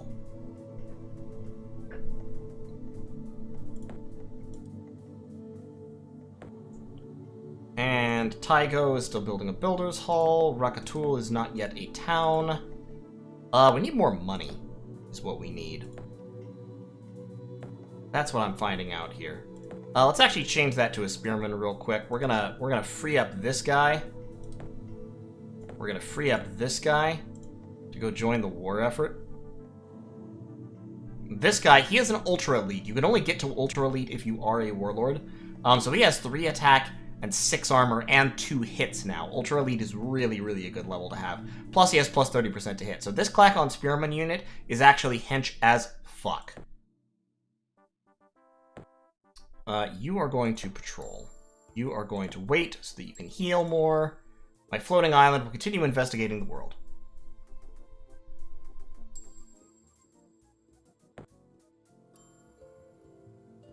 Yeah, all these Naga just kind of roaming around are like, I'm looking at that like, I don't know about that, bro. Just relax. We need 2 spearmen here. Because we need to suppress that other rebel we've got. And we need to buy... No, don't buy the Stag Beetle. Buy the Builder's Hall. Hey, Jack! How's it hanging?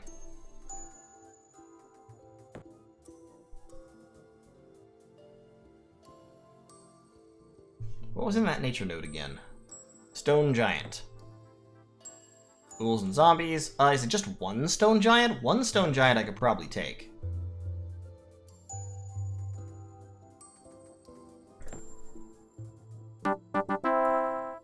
Okay, Builder's Hall. Granary. You know the drill.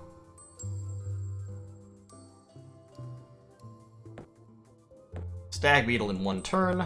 That's fine. Alright. Now we've got our little patrol band working.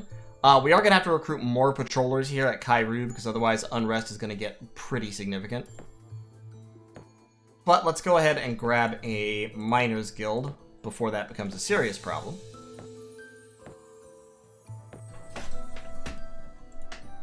I really don't know where this fucker is. Like, he's around somewhere. My floating island is just having trouble finding him. Okay, I've got 2 beetles. I'm gonna leave you on... Actually, I'm gonna take you. I'm gonna leave you on patrol, I guess, because you're a normal unit, so you can patrol. These 3 go up there. We're gonna take this node away from Tauron and turn its magical powers against him. Also, I am -1 food. Motherfucker. How dare you? How dare you not be making enough food?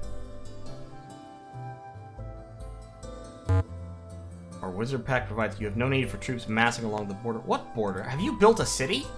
Has Jafar built a city? Is that what this is? Has he built... Have you built... If Jafar's built a city on my territory, I'm gonna be mad.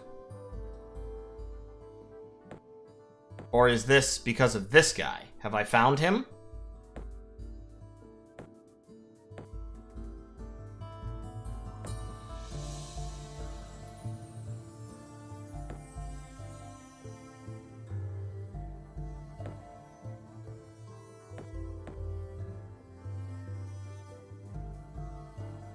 Ah, I found him. Okay, that message pops up when you have a unit within 2 tiles of a city owned by a wizard that you have a pact with. Hey, garbage. Yep, that's exactly what happened. Broken. Have I tried Shadow Empires yet? A little bit. I'm still kind of like working on it, thinking about it, chewing it over. It's kind of cool. So this is a high elf hamlet owned by our favorite blue friend. Ah, fuck. Okay, what? Bro, you suck. He's got 4 Nagas. But I have a beetle. And more beetles coming. So, like, I don't think he can actually win. Because these guys are going to take 1, 2, 3, 4 turns to, like, slow march their way down to Kairu. And I could have another beetle and be there before him if he tries that. So, like, I think I'm alright.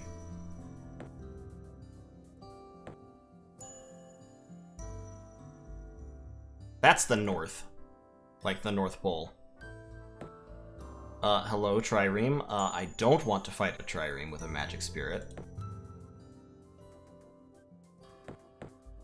Alright, that stack will be able to clear that thing out. Okay, that's a node that Jafar has claimed with 2 Nagas.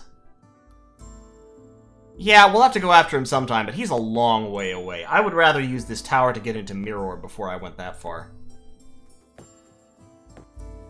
I need more towns.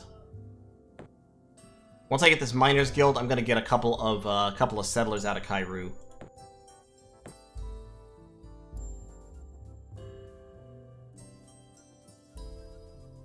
Okay. 1 more turn for another beetle.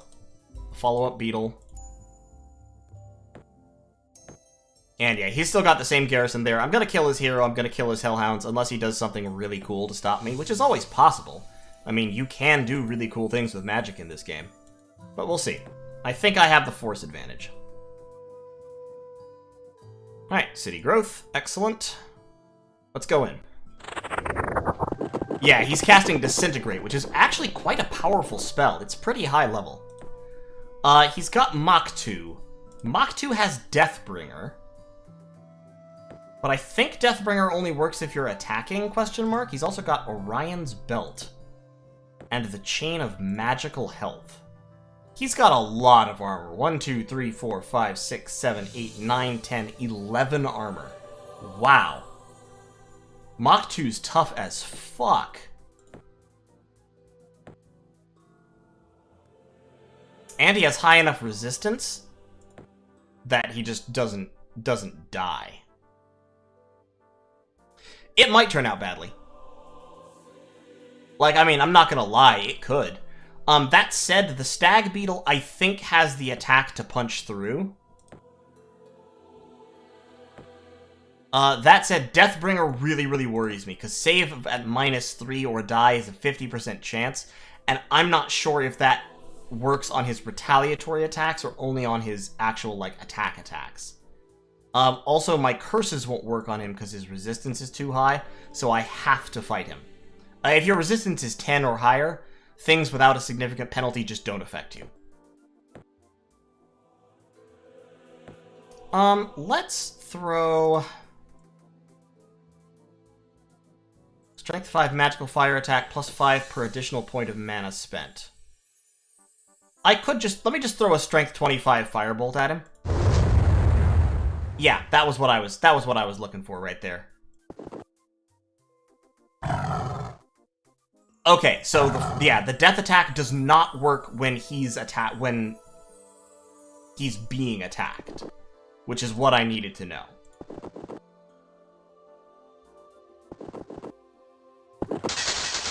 Ah, fuck. God damn it, I fucked it up. I let him get an attack on my beetle. All I had to do was actually attack him with the beetle and I would have been fine. Like, my Hellhounds are going to win this engagement because they are going to be on the offensive, but this guy's going to live because I don't have any more skill, so I can't throw another firebolt at him. Ah, that sucks. Alright.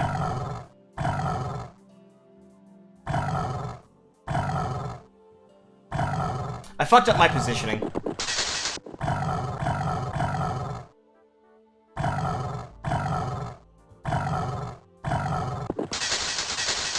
So yeah, now he cleans up. No, I could not firebolt him again because I had used up all of my skill. I had mana. I had 18 mana. I could have thrown another 18 strength firebolt that probably would have killed him. What I didn't have was any skill. This is why casting skill is such a big deal. So, okay, I'm not going to be able to take that away. I'm going to have to... I've killed all his units, but his hero is still there, and it's going to slowly heal. I just got to get a couple more units up there and launch an attack on him. No, Sergeant, I was out of casting skill. I was not able to cast any more spells. That's exactly why casting skill is important. Casting skill is important. Once you're out of casting skill, it doesn't matter how much mana you have. You can't cast spells, period. Your production is 30-something. Yeah, your production is 53. So yeah, we're still making stag beetles there for sure. Let's get the builder's hall going down here. Can I make you a worker? No.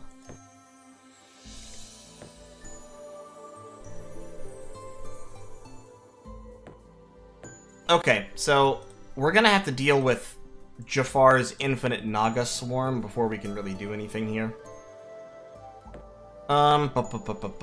Yeah, so we're gonna recruit another stag beetle or two and then head out to deal with the Nagas. That Naga might attack me.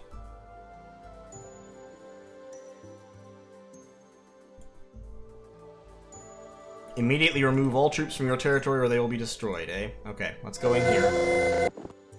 Through a psionic blast, actually did quite a bit of damage. More damage than I would have expected, but it's fine.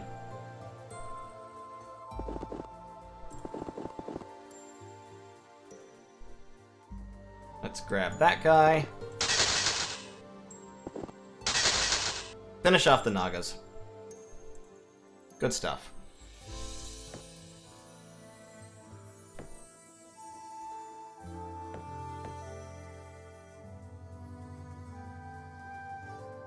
Alright, I got Disenchant Area. What other cool things do I have? Vertigo. Fails to resist penalty of hit of -2 and loses a shield. That's a really good curse. It just doesn't have a penalty, so it's not useful on high-level units. Let's research counter magic. Okay, now we've got the Miners Guild. So actually, I think... Let me test this, but I think if I swap these guys over to making food, and these guys over to production, I think actually, yeah, so now Kairu is my main production town. Yeah, but I don't have the construction, the military buildings in here yet, so let's go ahead and just build the library real quick. We've got our beetle boys. We've got another beetle coming out next turn. He's gonna keep trying to Psionic Blast me. Casting spells is, like, damage spells are what beetles are weak to, because they have the relatively low resistance. It's not actually objectively low, but it's low compared to their other stats.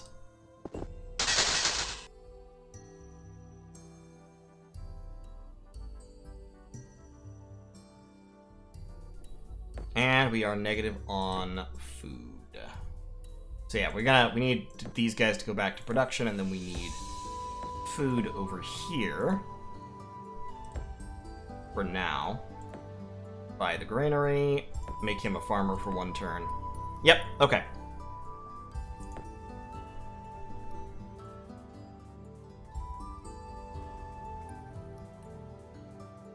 Jafar, you already declared war. You already dissolved our treaty. Come on now. This is your fault.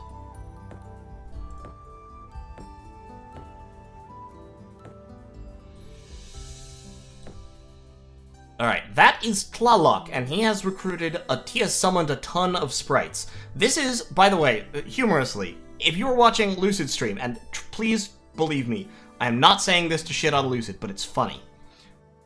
This is exactly what killed Lucid. People spamming sprites, because Lucid was playing trolls, and he didn't have a whole lot by way of ranged power. And a lot of that was, I mean, part of that was just because what he'd chosen. Because he was playing with death magic and with trolls, he just didn't have a lot of ranged firepower. Like, he was trying to use troll shamans, which are a hugely inefficient source of ranged firepower. But also, it's kind of something you have to, like, work on and consider. Like, for example, because I have chaos magic, I have hellhounds. Hellhounds have ranged attacks because they have fire breath. Same thing with stag beetles. And like sprites don't hurt stag beetles because they have attack of 3 per model. And the stag beetles with their defense of 8, their armor of 8, pretty much shrug that off. Now we've got 3 Nagas there, we've got 4 Nagas there. So this guy and he can't make it. This guy and my hero are probably gonna have to go down. Awkward, they've gotten astride the road.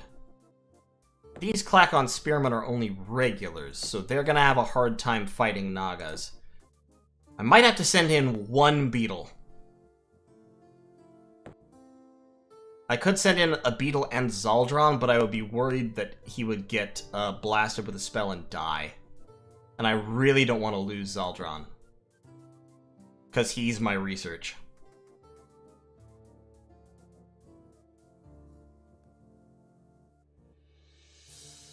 Hey, Bagel. Hey, Eric. Lemon, what are you trying to say, my dude? Alright, so... got the Builder's Hall going there.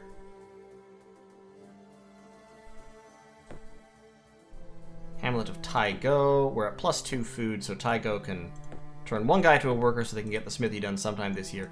Alright, I think it's time. I think we're gonna send in 1 beetle. 1 heroic beetle. To take on the forces of Jafar.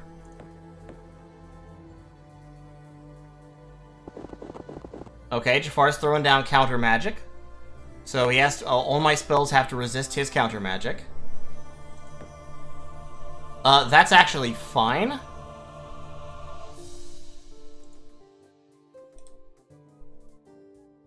Because I am going to... Can I dispel his counter magic? Hold on.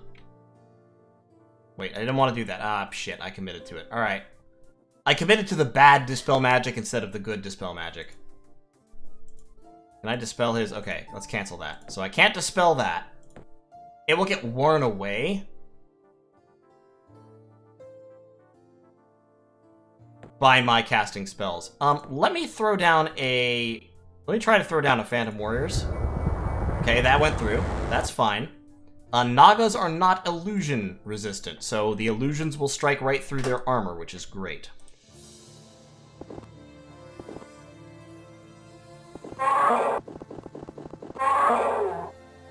Okay, it did a little bit of damage. That's fine. We're gonna kill that guy off. Now let's kill that guy off and then back up so they can't attack me. Alrighty. come on. There we go. And we gained fame. Fantastic.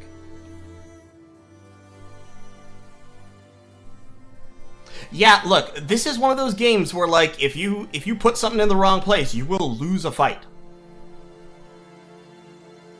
You will just straight up lose the fight and then be in trouble. But it's fine. My beetles, the power of the beetles is just too much. I'm gonna leave Tlaloc. Hey, Tlaloc, let's talk to Tlaloc. Hey, Tlaloc, how's it going? Do you want to trade spells? I don't want Summoning Circle. Forget it. Do you want a Wizard Pact? Nope. Okay, that's fine, I guess. Great. You know what's really funny? I'm not technically at war with either of these people. They haven't technically declared war on me. They just don't like me. Alright, let's move the beetles back into town to heal up a little bit. That beetle can go into that town to heal up. He has not gained a level, but he's gained a little bit of experience. He'll heal up slowly over time. This guy is still building his road. Okay. Alright, Cages.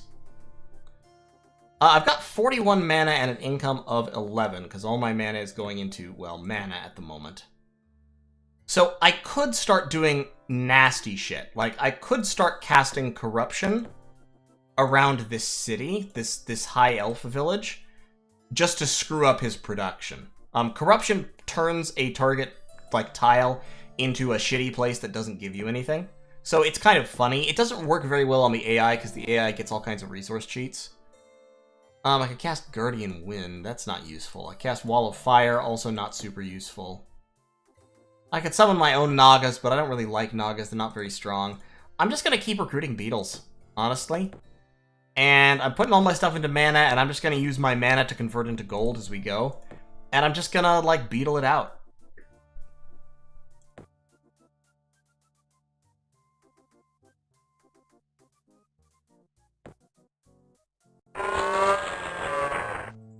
Okay, so that right there, that was a casting of Corruption.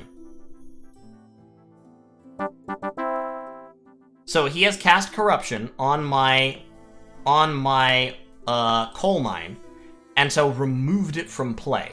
So it doesn't work anymore, which means the price of all my units just went up. It's a very good play on the part of the AI, and it's also really, really annoying.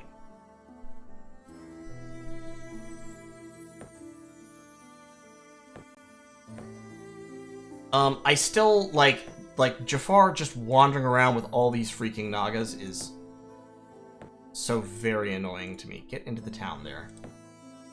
I need, like, my beetles need to take out these Nagas. But there's another Naga right there.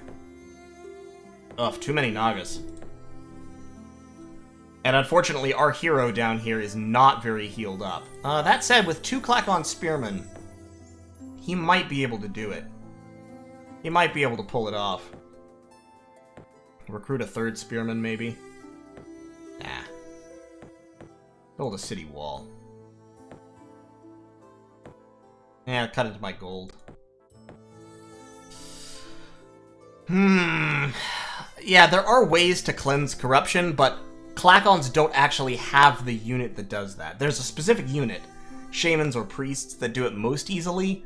There's also high-level nature or life spells that can do it, but I don't have any of those things because of my strategy. So I need to conquer a city of another race in order to get shamans to clear out corruption.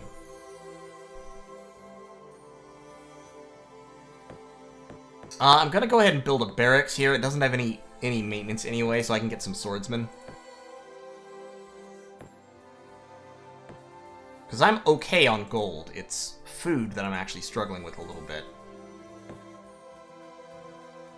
Okay, he is deciding to attack me. Interesting.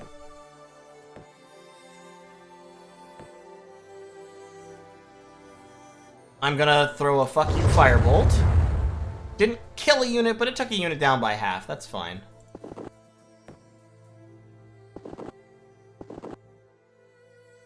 He dropped counter magic, that's also fine. Also, worth noting in this game, if you fight in this little grid where the buildings are, your citizens die and your buildings are destroyed. So don't do that. It's bad.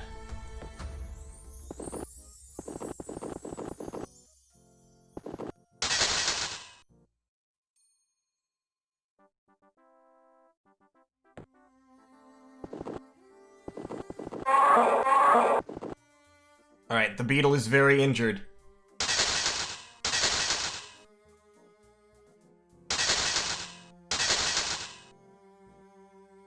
Okay. Take him out! Take him out! Oh my god, they all died! Everybody died!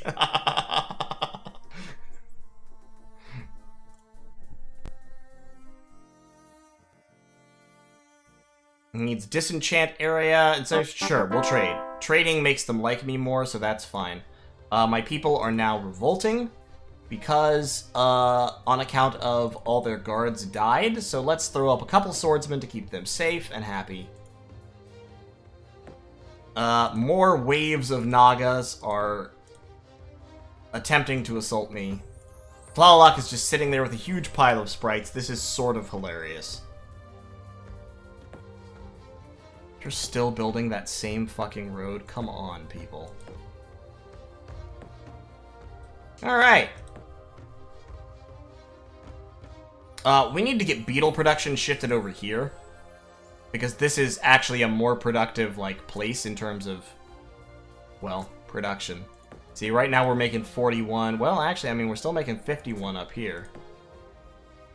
But if we swap these guys over to workers, then we'd be at 53, and that's without accounting for that rebel. So yeah, we need to get beetle production changed over to Kairu. It's got a bigger population, and it's still growing very quickly. X2 is not growing nearly so quickly.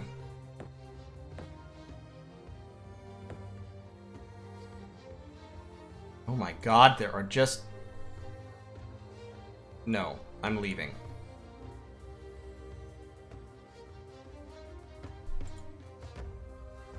And now he's chasing me. There are so many fucking Nagas.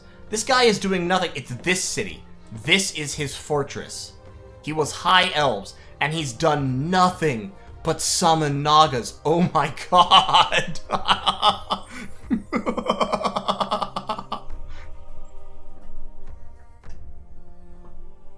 Why has he done this? He's done nothing but summon Nagas all game.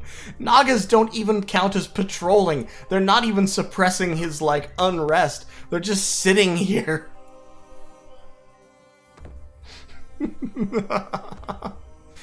That's his entire strategy. Alright. Patrol. These Nagas must die. Why can't I attack those Nagas? Oh, are they still they're still on the water, technically. Okay. Oh, I need my towns to finish, please. For the love of Glob. I'm -1 food now. You become food. I need Taigo to finish their smithy sometime this year. Alright, let's get the road over that way.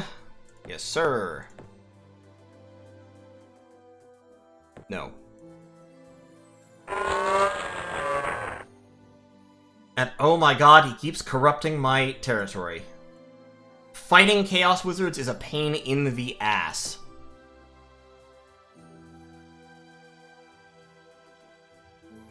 It's got to be Jafar. He must have... No, he's only sorcery books.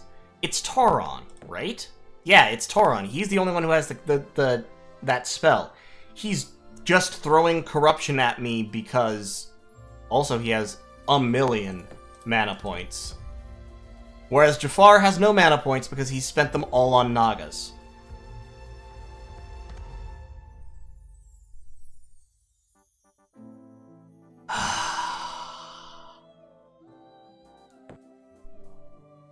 Yeah, Tauron is just sitting on a huge pile of mana and gold, occasionally casting corruption because he hates me and fun. Alright, Beetle team. Tlaloc, wait, is Tlaloc at war? Oh my god. Tlaloc's sprites wiped out Jafar because he can't attack air. He will do the same to Kairu if I don't stop him, so I have to attack him and start another war, because only the beetles can attack air units. And if all these sprites just decided to move down into Kairu, they would wipe it out. So I have to attack him. Yeah, so what are these? What is this? 7, 6, 1, 2, 3, 4, 5, 6, 7. All 7 of those guys firing their magic beam attack did that much damage to my stag beetle. They took 4 hit points off him. They have, what?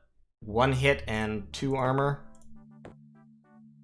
I'm gonna throw just like a basic bitch 10 damage firebolt and see how much damage it does.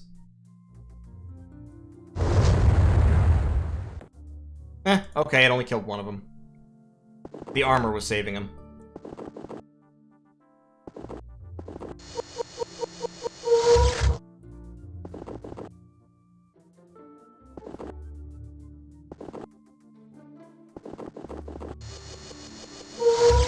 Now, in case you're wondering, being close has no actual effect on how much damage magic ranged attacks do.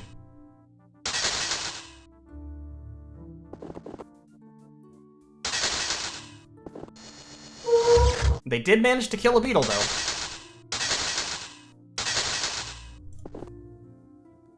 And now they are out of ammo, and so cannot do anything. And I gained a little bit of fame. Gaining fame is great, because gaining fame reduces the amount of,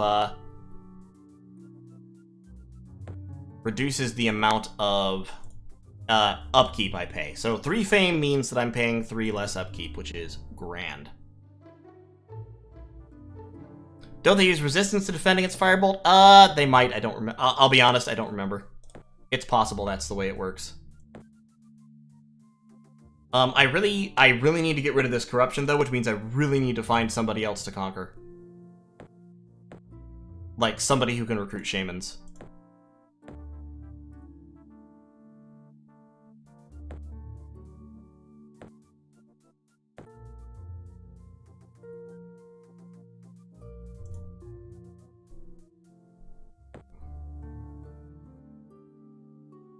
Okay, yes. Cease your hostilities or face the consequences. That's fine. Hey, look, man. I asked if you wanted to be buddies, and you said no. I'm just saying.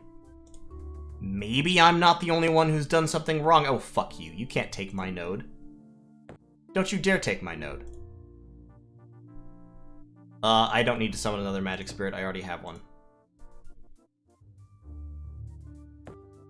That's 2 Nagas. That's fine. I'll have a Stag Beetle in 2 turns. Maybe I should send 1 unit up. Any of the towers able to be taken by beetles? I have this one tower, and it has a Phantom Beast on it, so yeah, potentially, but I'd probably lose something doing it.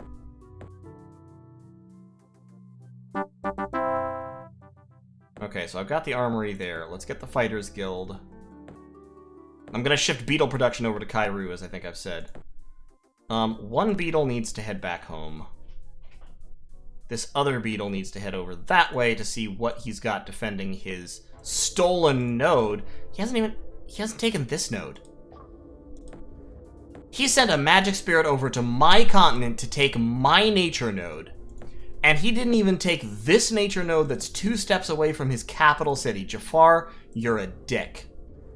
You're just an asshole. Hey, Perun, how's it going? I know it's been a while since I did anything. Look. The start of this year has just been a... Man, fuck these guys. All I'm saying is... Fuck these guys. Am I right? I'm right. I know I'm right. I know I'm right, and you know I'm right. He keeps trying to cast Confusion on me, and I'm like, look, Resistance 8 is low compared to the other stats they've got, but Resistance 8 isn't actually low, if you know what I mean, so it's not gonna work out, dude.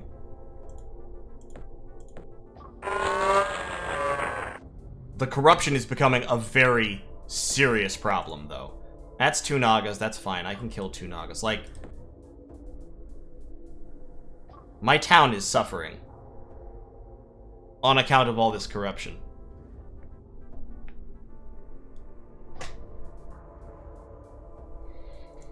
Yeah, no, the AI is definitely vindictive against the player. It's true. Like, you can't deny it.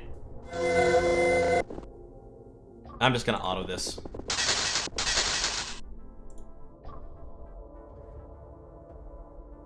But what you gonna do? It is what it is.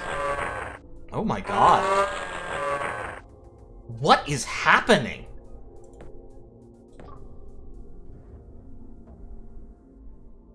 He's just throwing that twice per turn. Oh my... I need shamans like yesterday.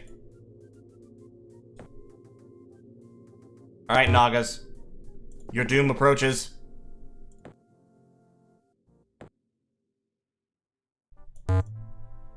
Fizzled. Nodes make spells fizzle.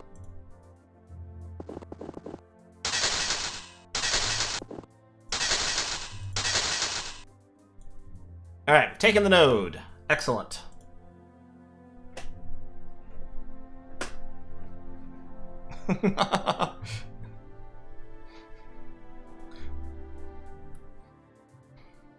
Why are things exploding? Because my vicious ant-men are sallying forth to rule the world. That's why, Perun. All you need to know is the ant is good, the human is evil. Okay? That's what you need to know. The ant is good, the human is evil. Alright. Meld. There we go. 4, 6, 7 mana. What's in here? Hellhounds? I'll wait. I'll heal up. I'll wait and heal up a little bit. Yeah, you just patrol there on that node. Oh my god. Jafar has so many nodes right near him, and he's got 2 rebels because he's filled his city with shitty Nagas who don't patrol, and he hasn't taken either of his nodes, and he hasn't cleared any of his lairs. He's just sitting there with his he's got a temple and a sawmill and a shipwrights guild. Okay, so he's got some infrastructure. And Jafar, what are you doing, man? Like, what are you doing? I'm gonna build a boat, and I'm gonna sail a bunch of beetles over, and I'm gonna wreck your shit.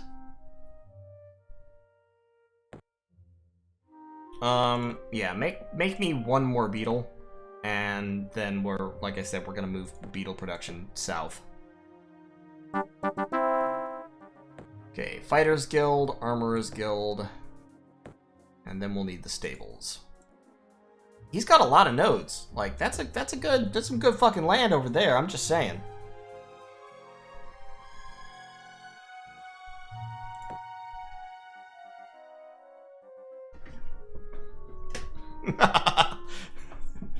Come on, Perun.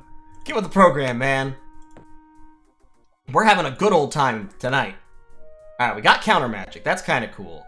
Summon hero. Yes, I want summon hero. And I've summoned a magic spirit. Great. We're going to get our beetles up here. We're going to find that hero that he had guarding that place, and we're going to kick him in the teeth. Hey, Jafar, what the fuck do you want? No. Okay, fine. He gave me 218 gold to stop kicking in his teeth. Good. That means I can focus on finding Tauron and kicking in his teeth. Tauron is such an asshole. I'm just saying it. Tauron's the worst. Hey, longtime lurker. How's life? Alright. In terms of mana, I need more research at this point. So I'm gonna put a whole bunch of points into research. Yeah, that still leaves me with 2 mana income, so let's... Actually, here's what we're gonna do. We're gonna cut mana down to 8 and lock it. We're gonna split the rest between research and skill, because I do need more skill. Are different AI different levels of asshole? Not really. They're all assholes. Like, that's just the way things are. But, it can be different levels of asshole. I think there's only 1 fire giant there. So I think I could send like 1, maybe 2 beetles and kick that place over. That's hellhounds. Let me see how many hellhounds are in here. Oh, only 1? Oh, fuck yeah. Time to die, my dude. $50. Cool. Let's go down here and attack this fire giant. Tlaloc. Tlaloc, why you gotta be this way?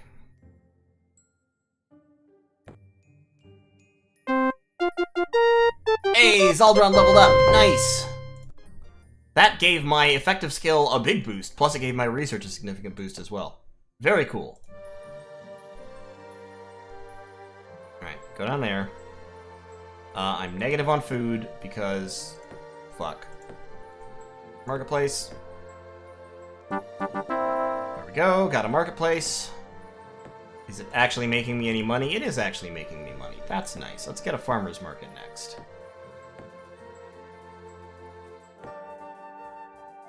Alright. You will wait. That's enough beetles out of you. Let's get a shipwrights guild here so I can start building boats.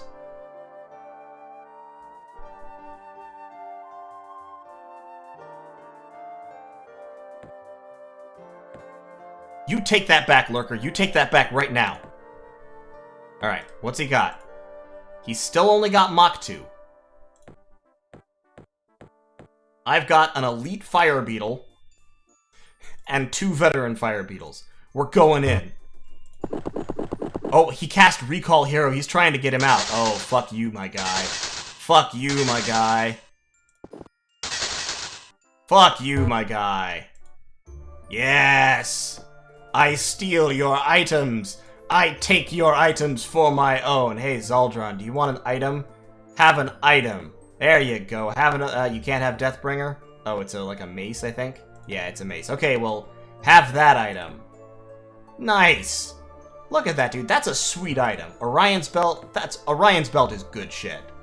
Zaldron the Sage, man. Pretty pimp. Alright. And now, I steal your node. I take your node for myself. I drink your milkshake. If anyone wonders why I'm scouting with a floating island which costs 5 mana, fuck you, that's why. I'm actually going to dismiss this floating island because it's way over here now and I don't want it anymore, and it costs me 5 mana. Should have done that a while ago, probably. And I'm actually positive on food for once, which is a nice change. Nah. Just keep the Armorer's Guild like it is. Farmer's Market, Builder's Hall. Buy the Builder's Hall. It's a floating island. It's a way to summon a cheap transport, but it costs a lot of mana to upkeep, and it was across the world from where it might be useful. Yeah, that was a floating island. I summoned it. Tauron, don't you fucking start with me. Gonna reap the whirlwind, motherfucker. Yeah, I said it. You started this, but I'll finish it. And then I'm gonna make your goddamn... I'm going to make your people clean up this corruption. Oh my god, they only make 1 food each. Why do they only make 1 food each?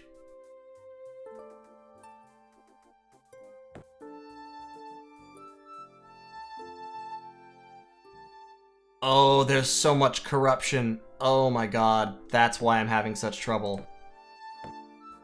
I need to find Tauron and kill him.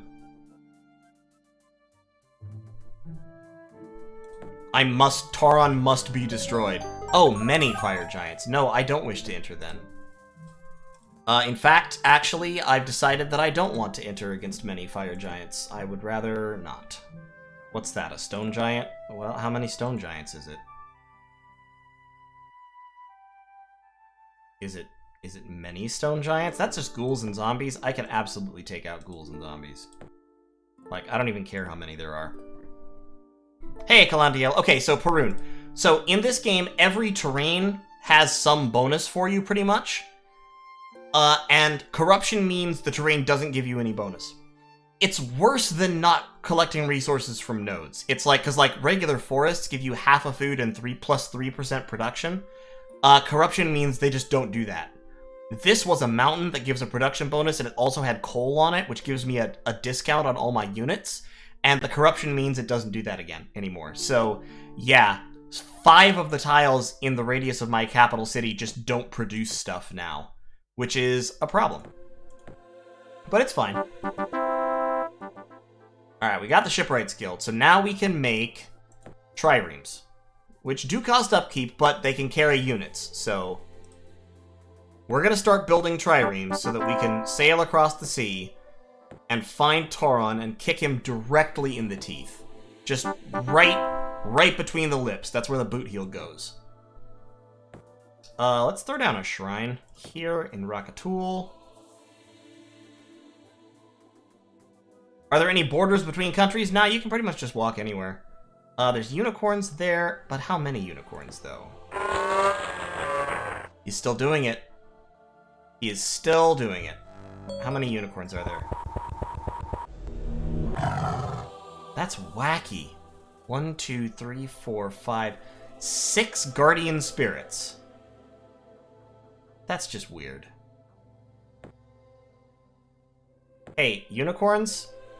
Wait 1 second. Hold on. Firebolt. Resistance 12, resistance 9. I think it might be resistance that's used to stop Firebolt.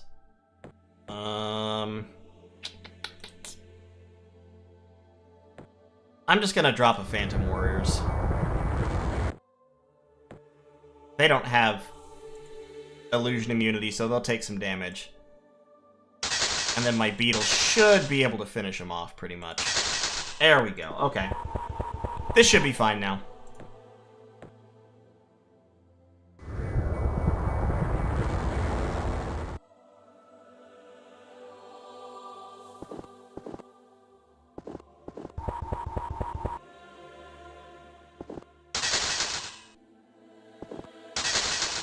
Guardian spirits are tougher than regular magic spirits, but they're not that tough. Guardian spirits are a life summon, by the way. They cost 80 mana. They're not bad. They can meld with nodes. The main reason guardian spirits are useful is because, like, as you've seen, magic spirits can just take over nodes that other people have taken. Guardian spirits have a 75% chance to destroy another spirit that comes to steal their node, so that's why they're valuable. But, yeah, no, beetles don't give a fuck.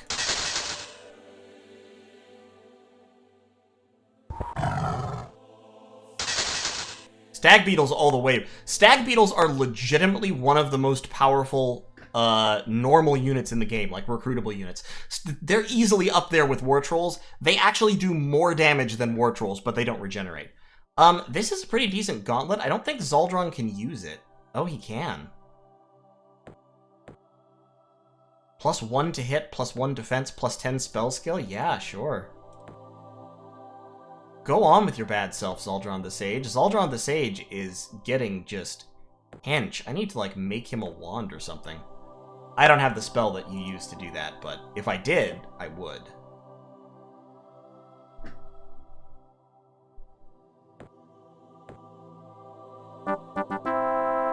Alright, so we've got the stable. So now we can start building beetles here. With our, like, what is that? 10, 20, 30, 40, 50, 67 production. So stag beetles here will cost 3 turns. That's fine. Let's throw up the city walls just out of an excess of paranoia. This town I'm going to turn over pretty much to farming. Triremes take, how much do triremes take? 60? Can I get like 30 production exactly? Okay, that's fine.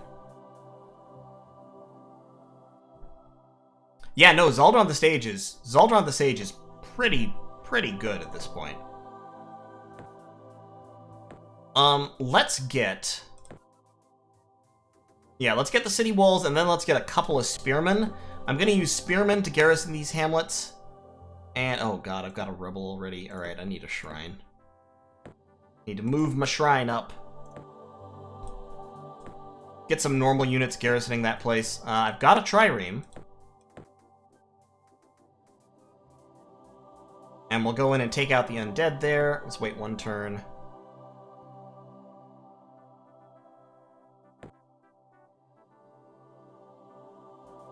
That tower had Phantom Beast. Yeah, let's get back to town and heal up a little bit. Oh my... Jafar. It's not Jafar. It's... What the fuck is his name? It's Tauron. I hate Tauron. If you play this game for any real length of time, you will learn to hate Tauron, because Tauron always does this, because, as you noticed, he starts off with almost full Chaos books, which means he gets corruption early, and he has a bonus to researching more Chaos magic spells. So he does that. He researches Chaos magic spells, like, all the time. And it's really annoying. My trireme is very slightly better than his. I don't need more triremes. Go to trade goods, please. X2 has actually leveled out at 9 population because of the sheer amount of corruption that it has. It's horrifying.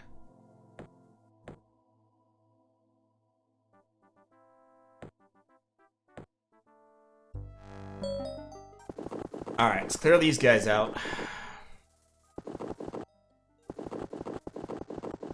Bye, Henry. Thanks for joining us.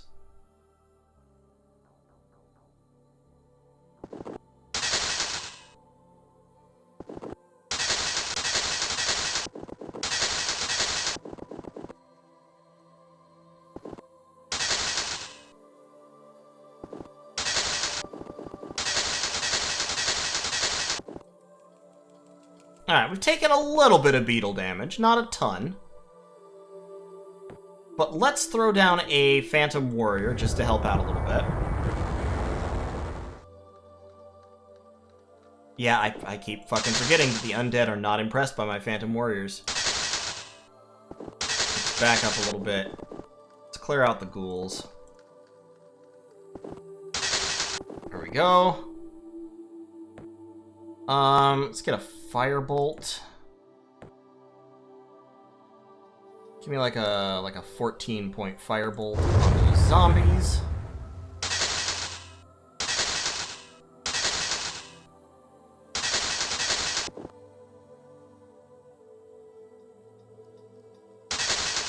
Send him in first because he's got more HP left. Yeah, we took some damage. We got a little bit scuffed, but we got it. Hey, 90 mana. I'll take that. I'll buy that for $1. Disjunction. There's no global enchantments up. And unfortunately, Disenchant Area does not affect corruption. Once it's been cast, it's just there. And it doesn't change. I could summon another magic spirit, but why, though? Here's what I need to do. I need to get more settlers going. It'll take some time, but that's fine, and I can send them up here, because I've got, we got coal up here, we got wild game. There's no real great high pop areas, because there's not a lot of plains over here. That's a decent spot. That right there had max pop 11. That's a decent spot. You have to pick one, unfortunately, because they're too close, so I guess I would probably put it up here, maximum pop 12. And then put one over here where it gets 9 pop and plus 58% productivity, and it has access to the coal. Those would be two pretty good places to settle.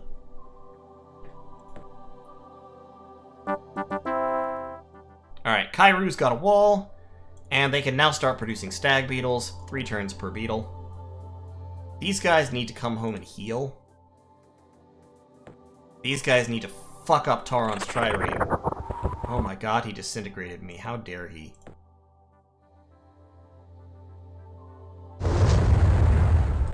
Wow. That only did 3 damage. That was like a 20-some point attack. Oof.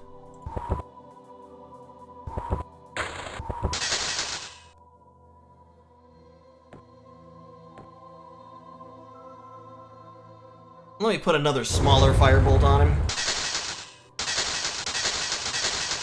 There we go. We win. Fuck you, Tauron. Eat shit and die. Let's actually get these guys down this way. We'll go exploring to the south. Tauron, you've been attacking me all game. Like, you're ready for a full-scale war. That's what you're doing. what you're doing is a war. Alright, you... patrol. You and you... head down south.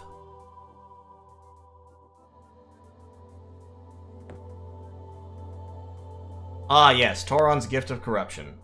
I should have remembered. Oh, he disintegrated me. Welp. Rip.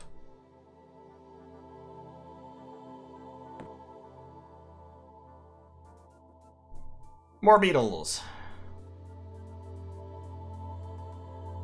Alright, you guys wait up. It's also funny how they can cast Corruption on you even when they don't actually have vision on you. I've always thought that was weird. I've got some... I got 99 problems, and rebels are like 4 of them. Get me a couple of spearmen here. Because I need to do some rebel suppression.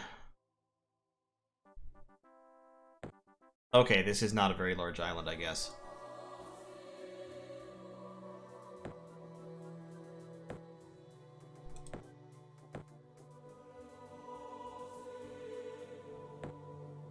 But I've got this settler. And we're going to... yeah, right there.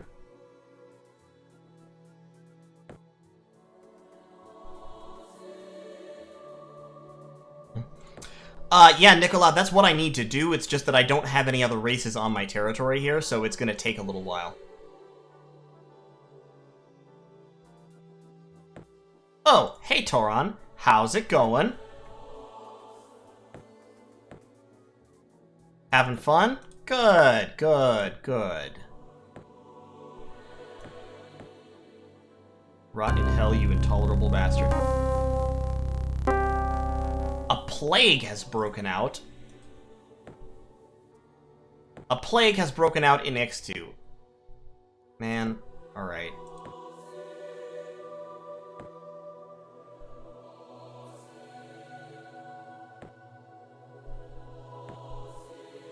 Oh, Lord have mercy. Where did you come from? Ah, shit, he's in Mirror. Alright, he's got Beastmen Swordsman. Fuck. That's a problem. That's what I would categorize as a problem. Alright, take these guys out. Yeah, this is a Mirror Tower. Okay, so he's gotten into Mirror. And he's doing bad stuff to me.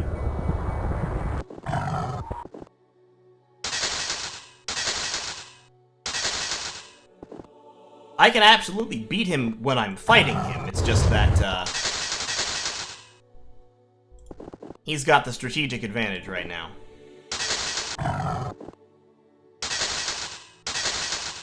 Okay, so we got those guys. So now we can switch to Mirror. There's some more of his army.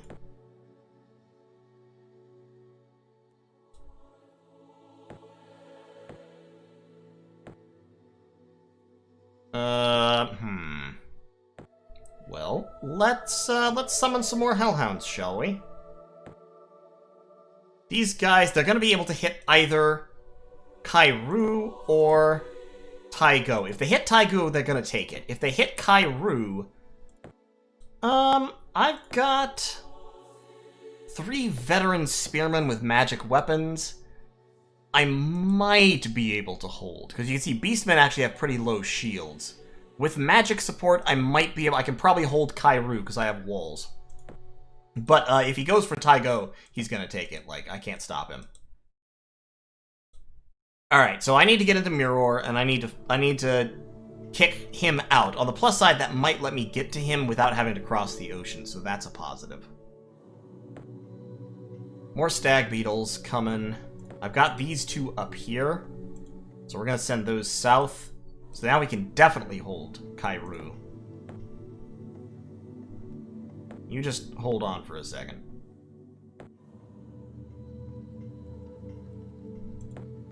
Ah, wait. Oh, not quite. Ah, fuck.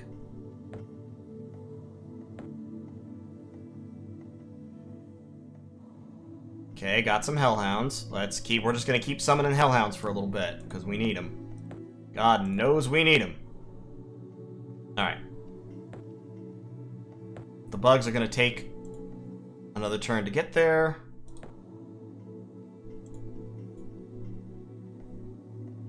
This guy's gonna run just in case.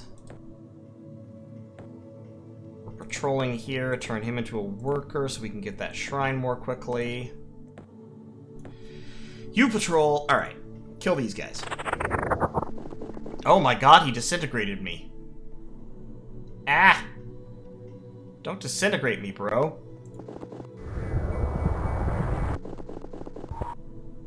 This is kind of a tough fight.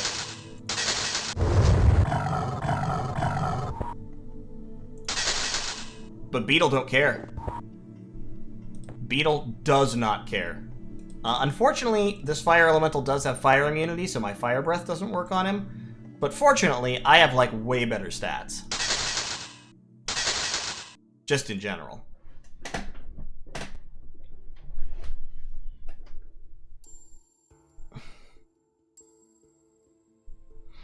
Yeah, that's a basic swordsman, I think. Yeah, Beastman's racial bonus is +2 attack, which is pretty good, but against the bugs, against the stag beetles, doesn't work so well. I mean, even with my resist 8 that guy had, it's still like a 20% chance to just wipe out this super powerful unit. So, yeah, it's absolutely worth casting. I don't blame him for casting it at all. Let's send this Hellhound up to help guard that nascent settlement. And now, you two... go there, you go there. Alright. Where's he at? Let me at him. Oh my god, it's you again. Jafar, fuck off. Gorgons, no. Nodes in Mirror are very, very dangerous. In general, you want to stay away from them. Okay, he's retreating. I've driven him off. Good.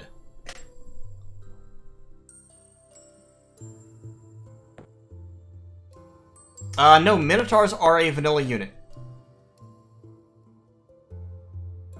Alright, we're going into Mirror. We're also at -5 gold right now, so why don't you make trade goods for a second? That'll help some.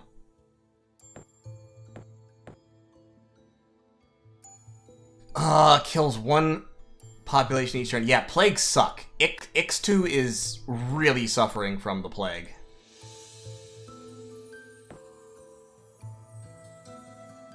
Buy that shrine.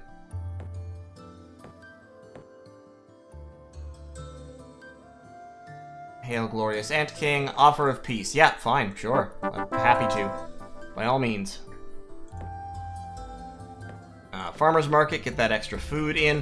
Getting to the point where you have the granary and the farmer's market in basic settlements is really nice because for a while it gives you a whole bunch of extra food. And that's like super handy. Okay, we finally got a 5th outpost. This little army can come out and take out these guys. So these are beastmen. It's actually kind of nice that Tauron has conquered the beastmen, because that means that I can take them away from him. And they still won't like me, but I'll be able to ruthlessly suppress their objections and use them to make shamans, because beastmen have shamans, I believe. Bagel, this music is from YouTube. This is not the in-game music. The in-game music tends to be obnoxiously loud, and it's really, really hard to turn it off. By the way, I'm gonna throw down a counter magic, I think. With like 20 mana.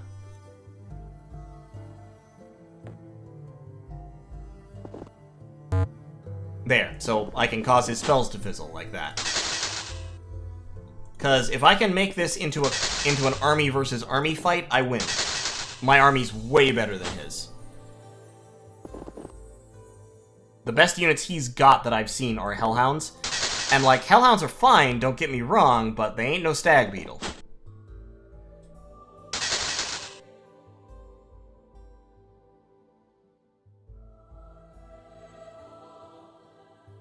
Okay. We're doing alright. We've got Mr. Many Nagas coming back, but honestly, Zaldron has gotten, like, tough enough. He could probably defend this walled city pretty much by himself. These ultra-elite Klackon spearmen will sit in the gate, blocking anybody from coming in, and Zaldron will just hurl 14 damage ranged magical attacks till the cows come home. And then even if he gets into melee, he's got so much armor and so much melee attack, he can actually fight in melee. He can also cast counter magic and true dispel magic with his own mana, so he can just put up a true dispel magic and be like, come at me, bitch, try to cast a spell at me. Oh, beastmen have priests? Well, that's not as good, but still, it's still fine, pretty much.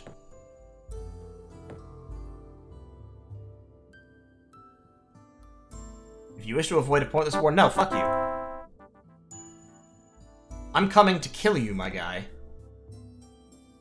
Like, let me be clear. You are going to die. There is no escape for you. Ooh, diamonds. Oh, but look at these minerals up here. Look at this shit. Plus 8 power and plus 5 gold and plus 1 power from mithril and coal for building a city. Oh, Jesus Christ. I mean, it would be a terrible town. Maximum population of 3, but, like, it would be worth it just for the minerals. Oh, there's a city. There's a city. I can smell it. Where you at, city? Is that a city of Tauronic beastmen? Alright, we got Summon Hero. That's really useful. Now let's get Enchant Road. Enchanted roads are cool.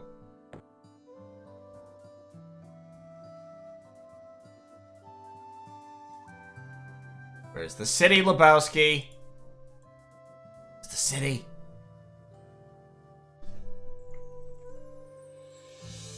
Cannot be built less than 3 squares from another city. It's over here. It's in this direction. I've just got my beetles roaming around the map like, where's the city? Where's the city? Hello, awed by the wonders of Summon a Hero. No. You cannot have Summon Hero. In fact, I'm strongly tempted to go ahead and Summon a Hero. But I'm not sure I have the mana for it. My casting skill is high enough. Let me dunk all my points into mana for a minute. And I'm gonna go ahead and Summon a Hero. So is this place like the Abyss? No, not really. This is like its own magical world. Mirror is basically the world plus. Who's that, Gigant? Wait. Oh, yeah, that's you. That's you, motherfucker. That's an outpost. I don't want an outpost. I want to destroy your people. Especially because you keep doing this. I'm gonna find this man and I'm going to kill him.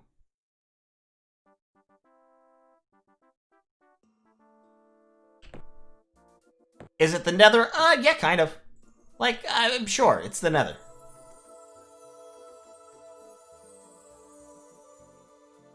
Is that tower still occupied? Unicorns? I'm gonna clear this tower. Ha! Guardian spirits! As if that will stop me. Oh, this is like an elite unicorn or something. He has +2 to hit.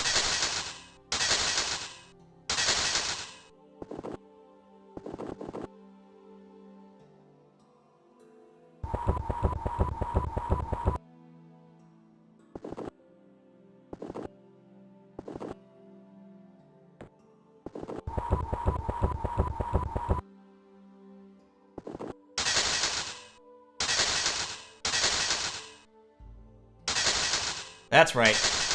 Get wrecked.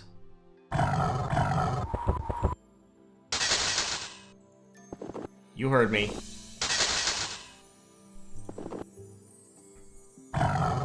Fuck off and die. Hey, fame! Okay, this is why Mirror is so cool. I just found 120 gold, 10 mana, and Great Wasting, which is like an endgame spell that corrupts the whole world except for you. So, just to be clear, so Great Wasting, it's a chaos spell. It costs 1,000 mana and 20 upkeep per turn. And every year, every turn, random parts of the map are just corrupted, and unrest in everybody else's city goes up by 2. So, everywhere except the places your cities are becomes garbage if you cast this spell. Now, I mean, I could technically cast it. Just to make Tauron feel my pain, but I'm not going to. I am going to transmute some gold to power. I'm, like, really short on gold this game. Much shorter on gold than I usually am. I set my taxes right, didn't I? Yeah, I set my taxes right. Yep, 2 gold. I need to stop making stag beetles and start making trade goods. There we go. That's more like what I like to see.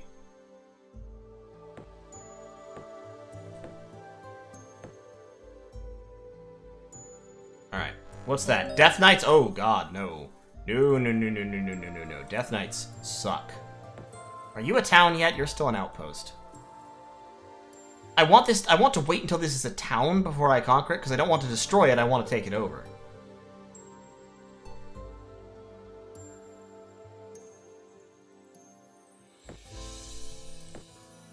But, you know what? I'm actually not that patient. So we're just going to go ahead and take it out.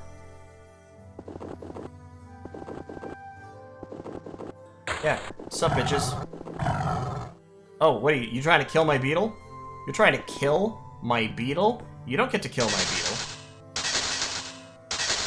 Hellhounds do not kill beetle. Beetle kills you.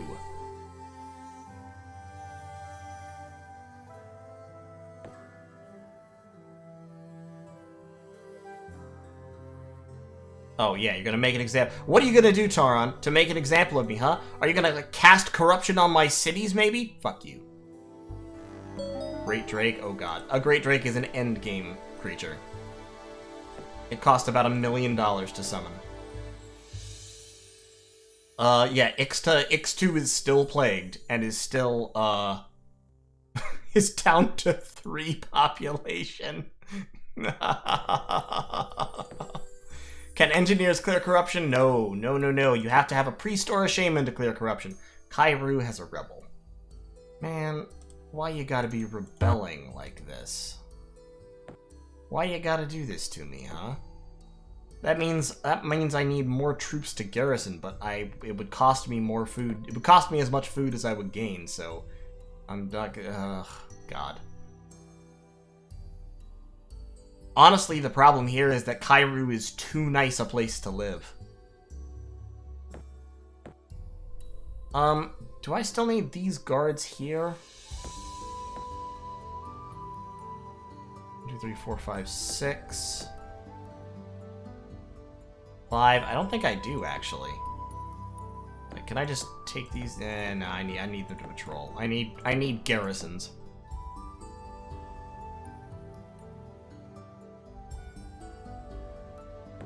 Oh, look. Mr. Many Nagas is coming back. Alright.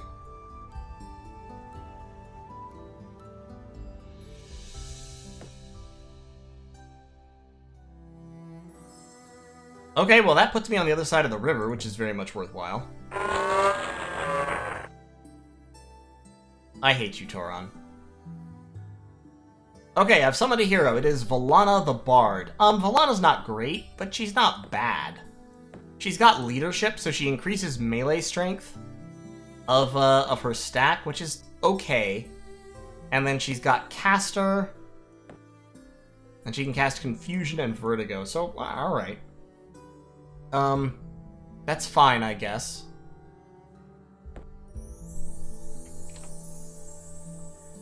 Is the whole world corrupted by Tauron? Nah, just my parts. Just the parts where I live. Okay, but there's a Chaos Node over here that I can maybe take out. A few Fire Giants. I want more than 1 beetle to kill a few Fire Giants. Like 2 or maybe 3 beetle will do. Hey! Hello, Tauron. How's it going? Buddy? Friend?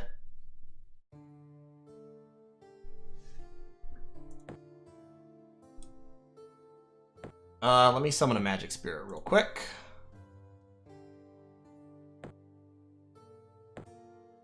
I think 1 beetle plus 2 heroes and an ultra elite spearman will suffice to hold the town against the unending horde of Nagas. And Kairu is still, yeah, still trade goodsing.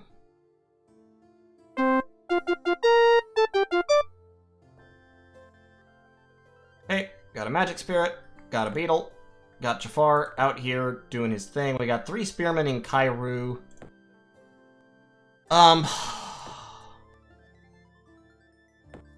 I might actually start upgrading my garrisons to halberdiers, just because, like, they do cost gold, but I have gold as long as I'm making trade goods.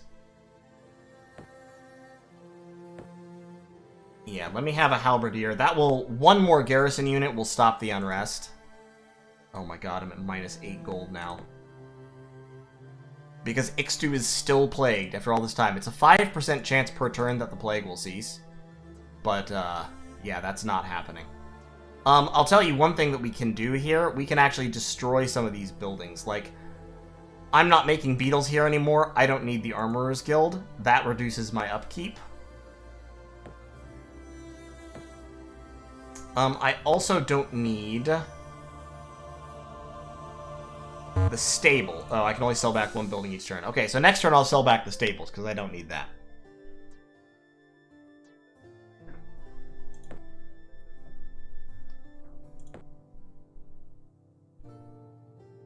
Did I check out that? That's unexplored. A few Night Stalkers. That's ugly. That's an engineer. That's a hellhound. Yeah. Ah! I found his city. Oh my god, he deleted a beetle with a lightning bolt. And I can't counter magic because I don't have enough mana. Tauron out here throwing those mad lightning bolts. Is that his capital? No, that's... Okay, but that's a Beastman city. He's got... Oh my god, he's got so many chimeras. I'm not going to be able to take that with a couple beetles. That's going to take like a full beetle stack. Jafar has cast Aura of Majesty. I forget what Aura of Majesty does. I think it makes him more popular.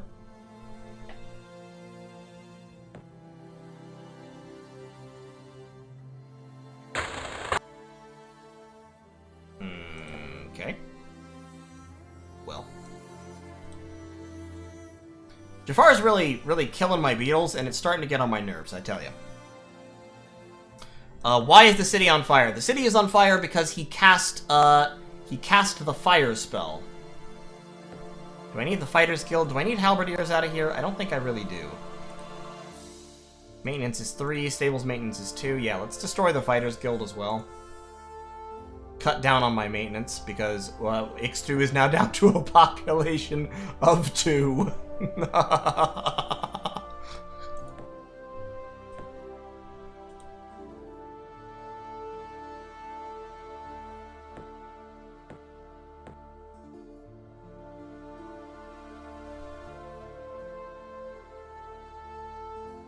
Yeah, Night Stalkers, Fire Giants. My 3 beetles should be able to take out those Fire Giants. That'll give me more mana. That'll be good. I've actually got quite a bit of mana income. I'm gonna go ahead and summon some more Hellhounds. Hey, Ixtu has grown to a population of 3. Fantastic. Let's get a Sawmill here. Summon some Hellhounds.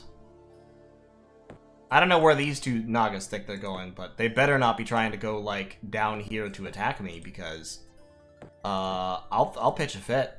I'll be mad.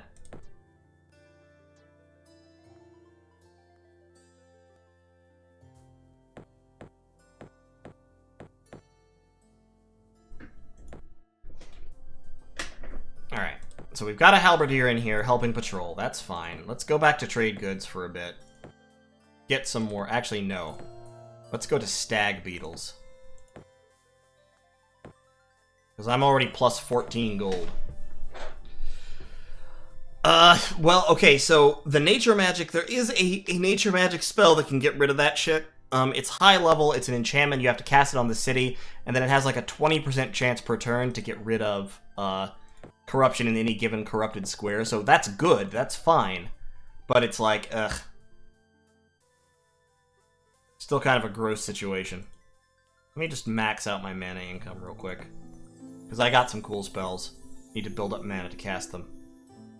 This one elite beetle. Like I said, not going to be able to take out Bantanu. I need to collect a bigger group. He's got 3... This city isn't actually doing him hardly any good. Because he's got 3 rebels. And he's paying a ton of upkeep from it. But it's got a temple. And all I need is a Beastman city with a temple that I can build some Beastman priests at. Or, oh no, I need the Parthenon, don't I, for priests? Damn it. Okay. I'm just gonna leave this beetle kind of hanging out. Alright, outpost has grown to a hamlet. Good job. Here's your celebratory builder's hall. These guys are going to go in against these fire giants. The fire giants throw rocks, but they're not very good at it. The rocks hit hard, but with normal non-magical attacks ranged attacks have accuracy penalties at longer ranged. So we can just like pull the beetles back a little bit, and they won't do a ton of damage. And they only have 2 ammo, so they're out.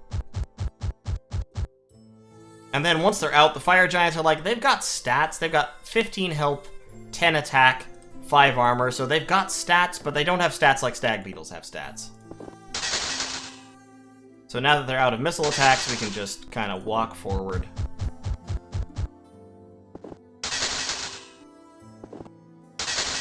And take him out. They might kill this guy. Actually, he hasn't taken hardly any damage. I thought he would have taken more.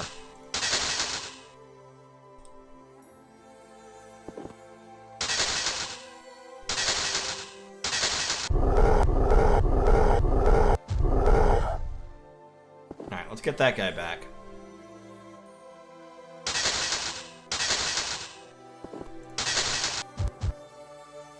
Nope. Alright, 1 fame! Oh yeah, no, storm giants are incredibly more powerful than fire giants are. Fire giants are the low-level troopers. Oh hey, +3 attack. Yeah, sure. Okay, +3 attack on Valana the Bard, that's fine.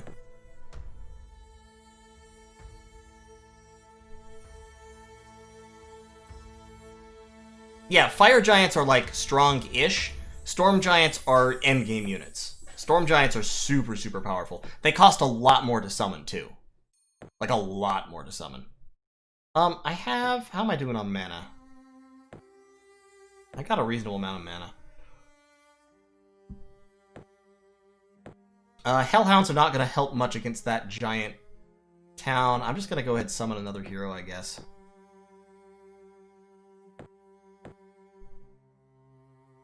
So what does Aura of Majesty do? Oh, interesting. So that actually doesn't do anything. Pretty sure. For an AI player.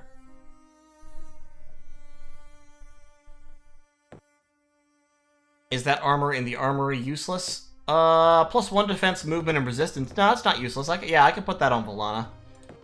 Actually, Deathbringer might be better for her, but really I don't want her in melee ever, so she's just kind of carrying this for fun. Deathbringer wouldn't particularly help her. Zaldron, meanwhile, Zaldron is just rocking out. Zaldron is the real deal. And hopefully whatever this other hero that I summon will be pretty good too. Let's look in the mirror real quick, see how I'm doing. I got 7 fame, which is good. That's, like I said, holding down my upkeep. 2 heroes, Alchemy, Warlord, doing alright. I really don't like all these Nagas, though. I just don't like all these Nagas being out here. Invading my space, messing up my stees. I just don't like it.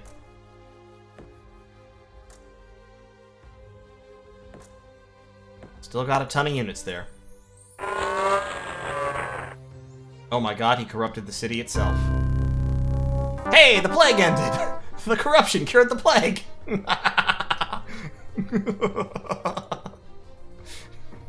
That's hilarious. I'm sorry. I love it. Alright, let's get the Foresters Guild. We got the Builders Hall over here. Let's get a granary.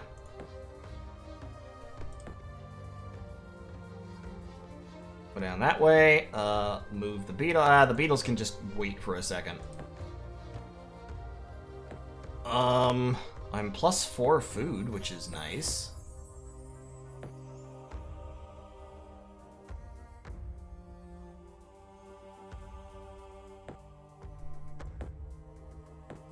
So let's make Rakutal better. 8 turns for the sawmill.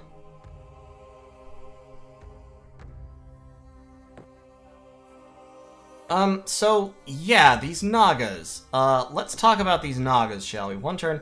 Next turn, I'm going to attack all the Nagas adjacent to me and wipe them out. Is, I think the conclusion here.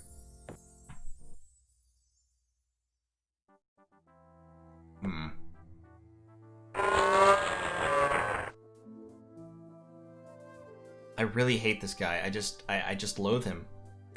Like, it's incredible.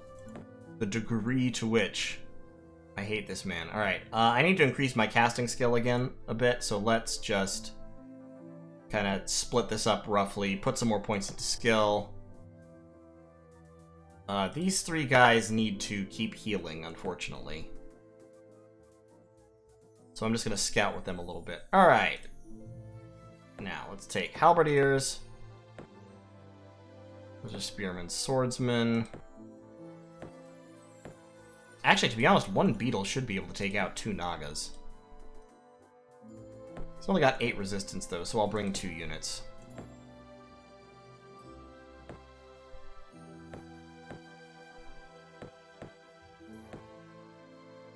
Yeah, move out there.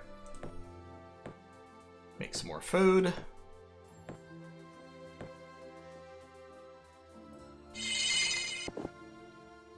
Oh, he casts Confusion.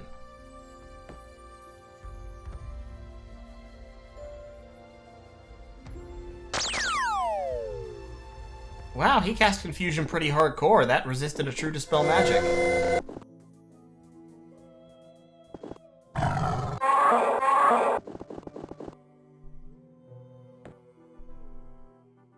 Come on now.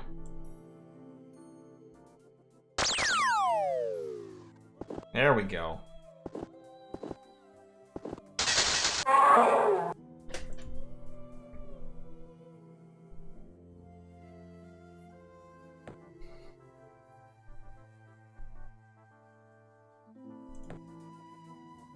Alright.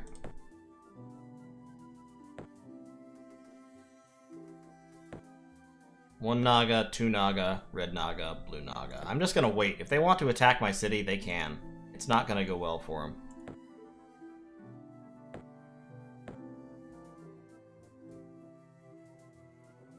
Okay, they're moving down the road network. That is a Hellhound.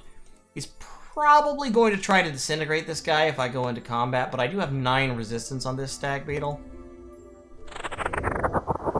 Well, never mind. He disintegrated him. Rip that Stag Beetle.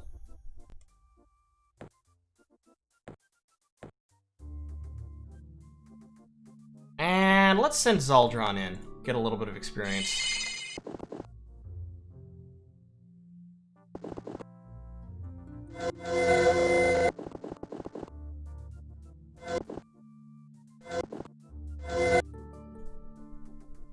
Zaldron out here laying down the law. Bagel, this game, this game has functional multiplayer, so yes and no. No, this game has no multiplayer function whatsoever. However, there is a multiplayer Java version of it out there. I actually have it. It's kind of cool. These guys are fucking really ticking me off.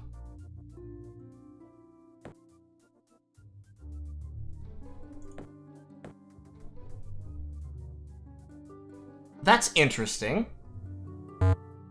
That's an interesting choice.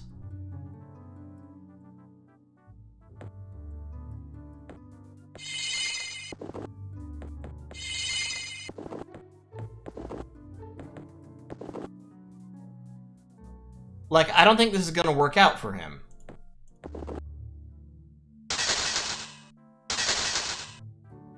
Yeah, that didn't work out for him. I order you to immediately move all troops from my territory. Your territory? Where's your territory? Remove all your troops from my territory. What the fuck was that?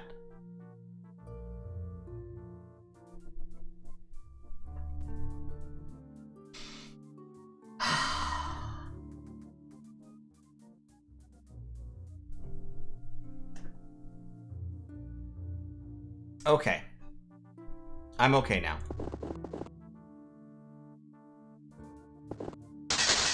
In case anyone didn't catch what just happened, Jafar cast Psionic Blast once and deleted my strongest hero.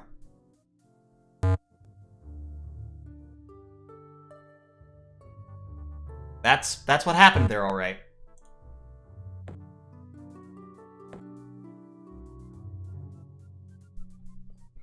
Zaldron just went away. Oh my god. Okay, well. Alright, you know, he got his licks in, I got my licks in, that's how it works. These things go back and forth.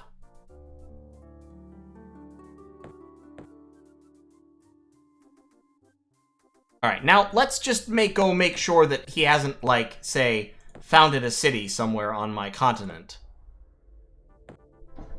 Because that would be the kind of thing he would do. There's a tower from Mirror right there next to him.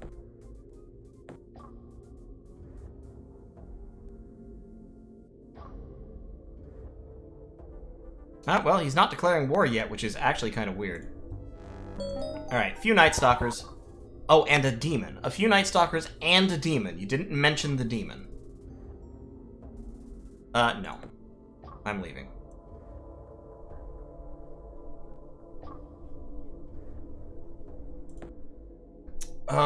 Yeah, and now my research is in the toilet because of that. So, let's start pumping mana into research, I guess.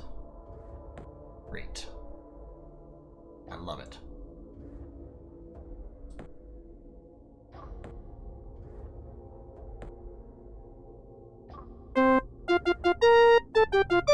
Hey, doubling all power from green nodes. Okay, he declared war again. I think he set up an outpost over there, is what I think has happened. I think there's an outpost of his somewhere in this area that I can't see, and I'm close enough to it that I'm, like, triggering his defensiveness. And so that's why he keeps ranting about coming to kill me.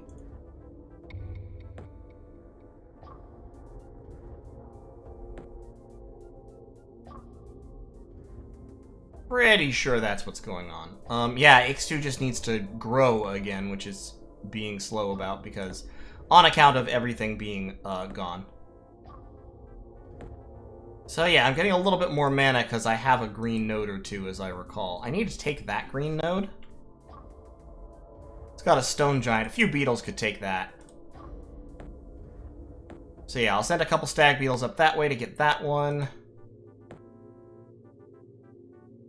These guys are just riding around, having fun. I don't know what's in this temple. Let's find out. Zombies. Yeah, let's kill them. Again. It's time to make them re-dead.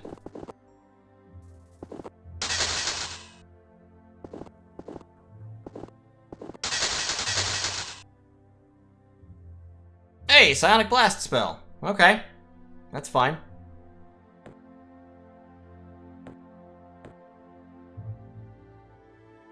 What is it that I'm casting, by the way? Oh, it's Summon Hero. Well, that makes sense. Let me alchemize some power to get that done.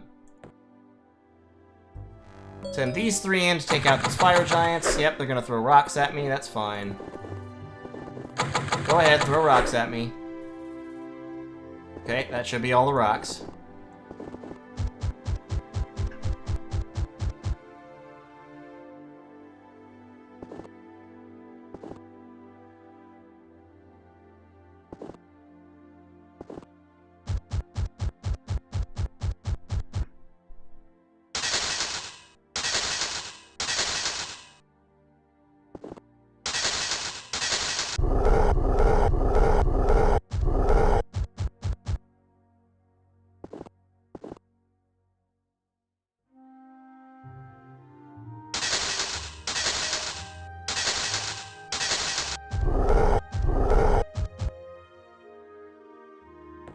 Okay, who was injured? He was injured.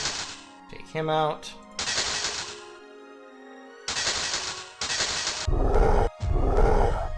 Oh, they're trying to kill me. Run away. They're trying to take a beetle with them. There we go. Gained some fame, found a shield. Ooh, +3 defense, +4 resistance, and bless. Damn, that's a good shield. That's a good shield. That puts Valana's resistance up to 11. Immediately. And, yeah, Zaldron's not bad. She needs more experience to be actually useful, but... you know, she's alright, I guess. The Bless effect is pretty decent. Bless gives you various bonuses. Does Bless remove corruption? No. Nope. Does not. I can also put this gauntlet on her, or I could put Orion's belt on. I'm gonna put Orion's belt on, I think. Actually, it gives you +10 spell skill, which is useful for a spellcaster.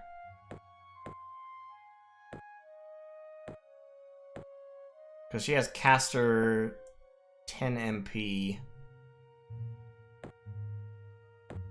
Yeah, let's put the Gauntlet of Eastwood on her. That beetle can go up north.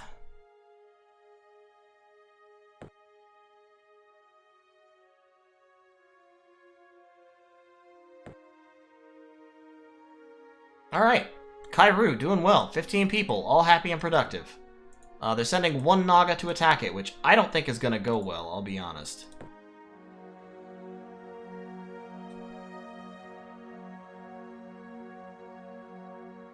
But let's attack them with a beetle anyway.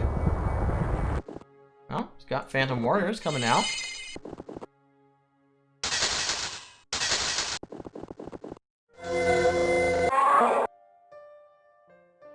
Wow, they tried. He threw everything he had at that beetle, and it just did not work. Beetle too strong.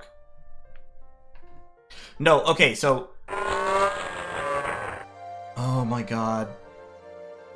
Taran, I hate you so, so much. Rayfarer the Druid. Oh my god, he can cast Petrify. Wow. Petrify is a spell. He's a crappy caster, so he can't actually cast it, but Petrify is a really good spell. What's the main advantage of Klackons? The main advantage of Klackons is they automatically get 50% more production than anybody else. No. Okay, so here's how you clear corruption. There's two ways. There's two units that can do it. They are priests and shamans. Two kinds of unit. About half the races in the game have them. There's a super high level nature spell that can do it. There's a super high level life spell that can do it. That's it. So, it's actually weird. It's actually kind of weird that I haven't found, like, that I don't have another race yet. And that's why I'm having such trouble. Like, I'm literally struggling because I haven't managed to capture anybody who has priests or mages yet. Now, if we, on the mirror plane, like this town, this Beastman town here, if I can capture it and build a Parthenon here, I could build priests. But it's just really, really heavily defended. So it's going to be incredibly hard to take.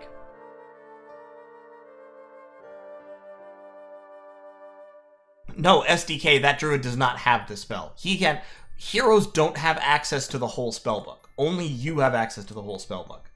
And I don't have any of the right kind of magic. Jafar, get off my node. This is my node, not yours. You can't have it.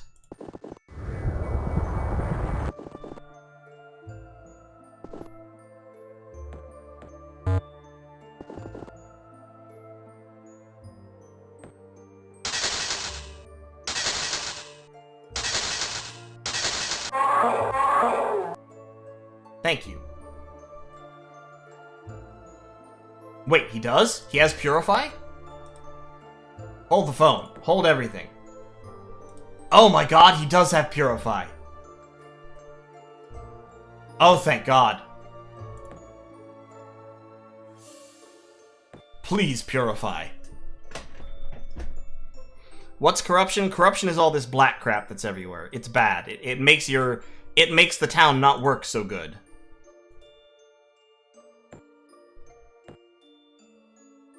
Also, I'm now negative on food.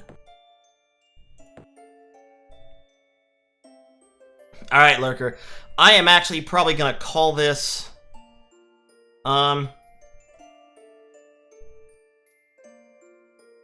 Yeah, probably give it about 20 minutes, I'll call it.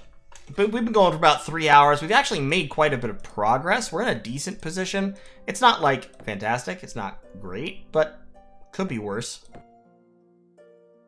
Getting Foresters Guilds. Taigo has some unrest problems on account of no garrison. Kairu has 15, so they should have like 2 or 3 rebels. I think Kairu is still okay. So I need to get a little bit more defense down to Taigo once that Foresters Guild is done. And I have the food to support it, but otherwise, I mean, I'm doing okay, to be honest. I'm not, like, it's frustrating that I am so very, you know, like, hit with all this crap, but we're still rolling along. Yeah, build a smithy. Let me get a marketplace.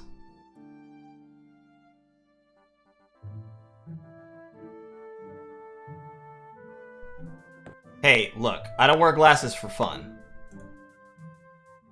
Okay, so that's that's connected here.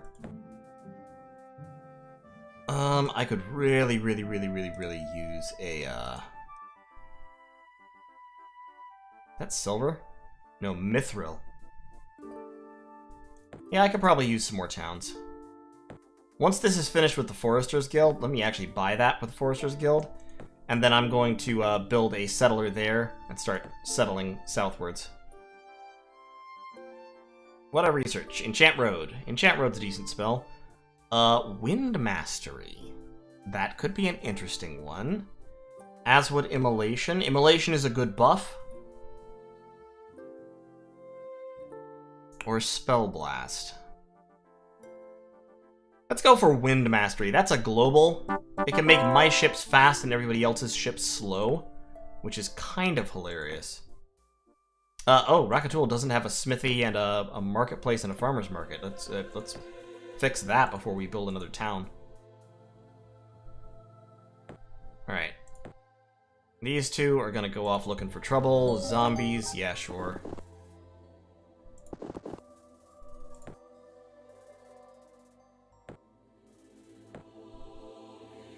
Actually, I'm not going to bother casting spells just yet.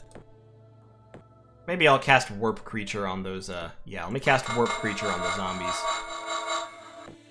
Okay, so I cast Warp Creature on the zombies, and as a result, they lost all of their resistance, which is kind of hilarious. Doesn't actually help me in melee, but I can just wait a turn here, and then cast another spell on them.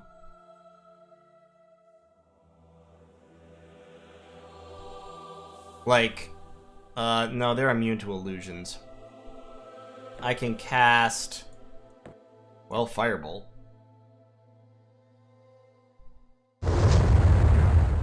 Yeah, I think you defend Firebolt with armor, I really do. I'm pretty sure you do, in fact. It's just a fire attack. Alright, there we go. Found a resist magic spell. That's fine.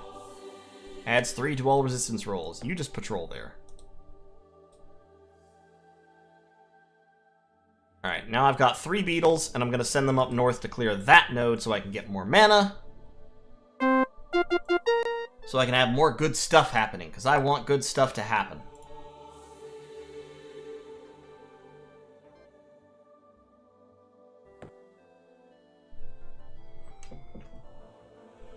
Hey, X2 is growing again.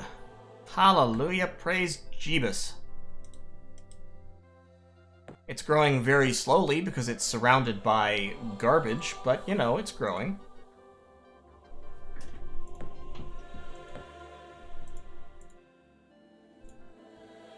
Alright, so those are the edges of my continent.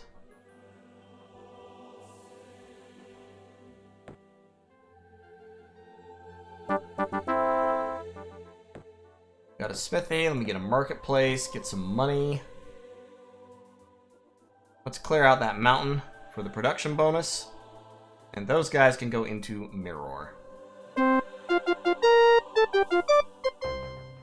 Great, Valana leveled up. I love it. What was on this node again? That was Gorgons. That's unexplored. It's possible that 3 beetles can take on a Mirror node. Oh. Well, no. Fuck you. Purify that. We're gonna send a whole bunch of beetles into Mirror again. Oh, now, now he's declaring war. Oh, he's declaring war now. He's got halfling shamans. He's got halfling shamans, and I want them so badly.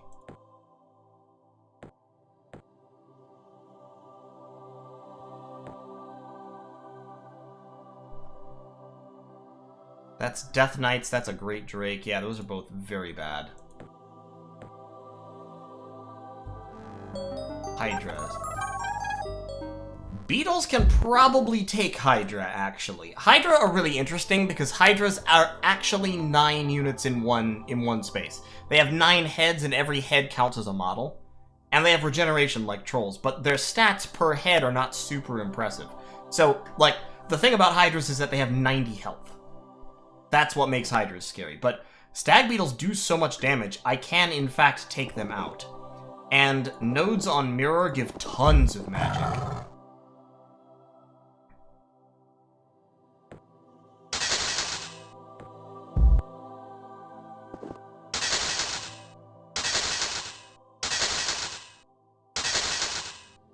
Okay, so he's down to 6 heads now. He's gonna take at least 1 beetle with him. But now he should be down, yeah, now he's down to 3 heads. Alright, I got this. There we go, and we gained a fame for killing a Hydra. Oh, we found a prisoner! Excellent, so we get a free hero there, and a blur spell.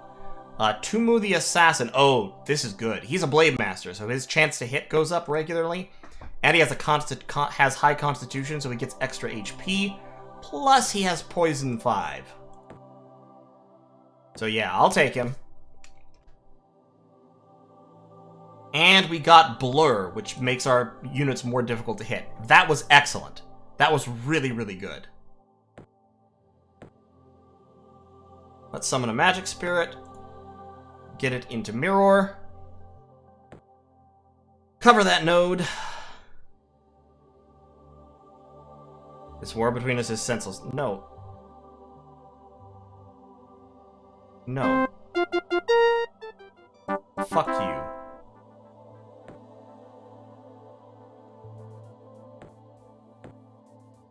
Let's get the sawmill first, actually, for the production. Hey, buddy. Hey. Oh my god, he disintegrated me. Why is disintegrate so freaking hard to resist? Like, yikes. That spell is, like, impossible to resist. Okay, we got 2 more beetles. We might be able to have a go at that city if we can get, like, 5 or 6 beetles together.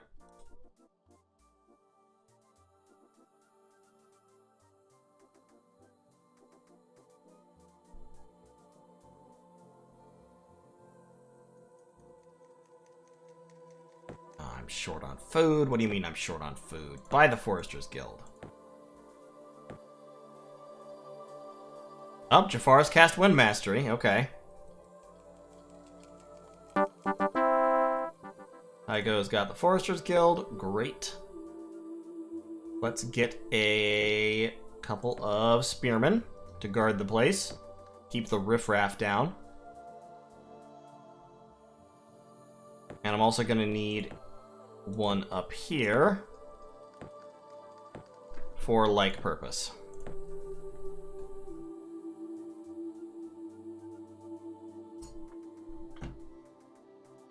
No worries, Herdalos. I'm actually going to be ending the stream in just about 10 minutes. Just for that very reason, because it is a little late. It's almost 9 o'clock where I am. Okay, plane shift. You go down there. You, beetles. That's one hellhound. Yeah, but he's gonna disintegrate a guy as soon as I fight that hellhound.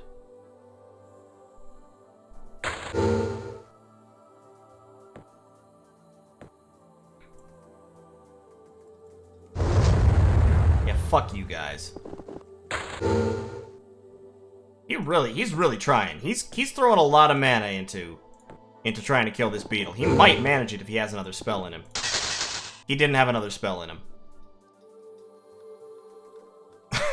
Damn it! Herdalos, why are you still awake? Come on now. Come on, man. Alright, these 3 beetles need to go clear that zone. That node.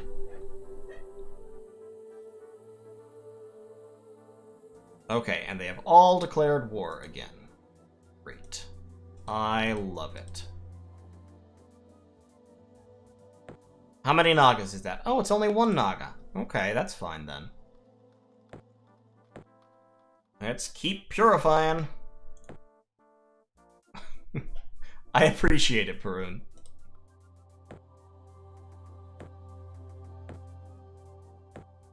Alright, you patrol. That is 1 hellhound that has broken past me and is, I think, making a run for my node.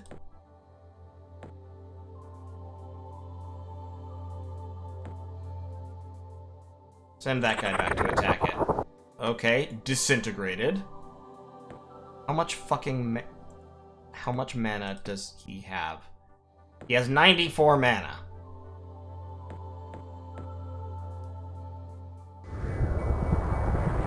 Hey, he didn't cast Disintegrate. That means I can cast Resist Magic. Now I'm effectively undisintegratable, because now my resistance is 13 out of 10. So instead, he's just gonna summon a million fire elementals and try to beat me in combat.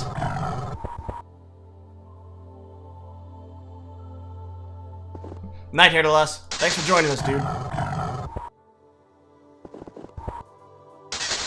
Alright.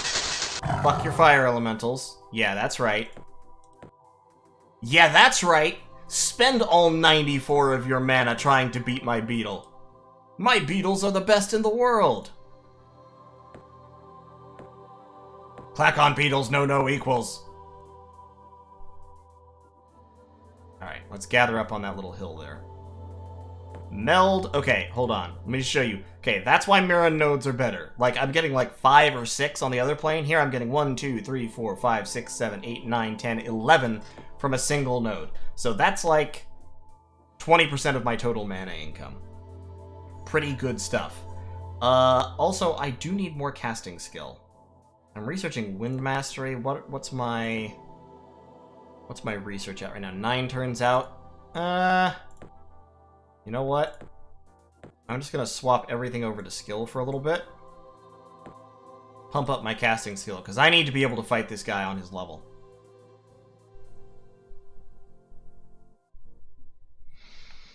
Okay, so SDK, it's not that the AI gets a free spell, it's that the defender always goes first. So in this game, if you're defending, you get to cast your spell first. Which means that attacking always has that kind of risky factor. The plus side of... What the fuck?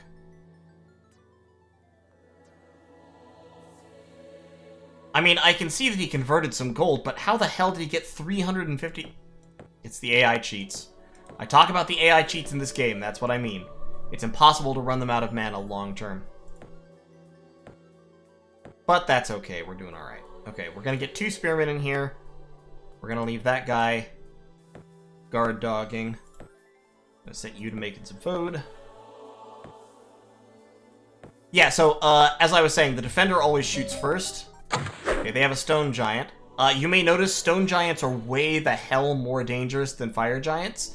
I think 3 beetles can still take this stone giant on. It'll be a longer fight, and I'm probably gonna lose a beetle. Maybe 2.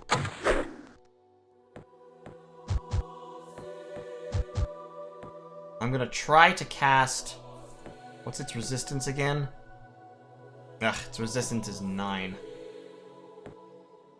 It also has 9 armor. I'm gonna try to cast Blur. Because Blur just gives you like an extra straight up 10% miss chance. Ah, the nature node made it fizzle. Okay.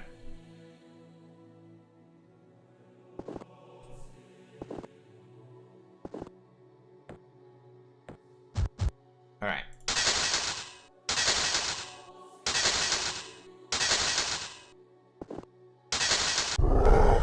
Ah, yeah, I lost a beetle. Ah, I found the Mail of Arcanus. 1 defense, 1 movement, 1 resistance. Okay, yeah, give that to him.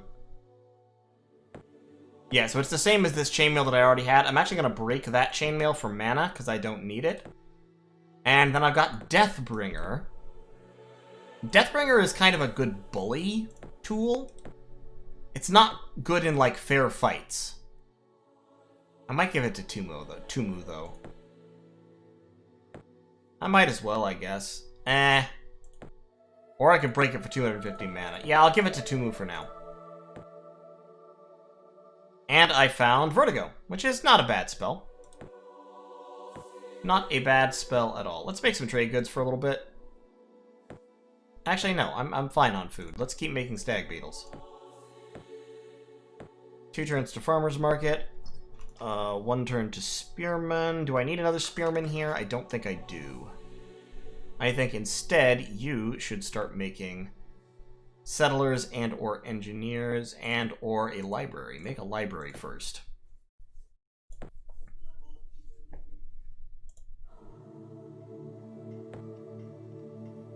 Okay, and now I can take this Hellhound and send it off to die gloriously in combat.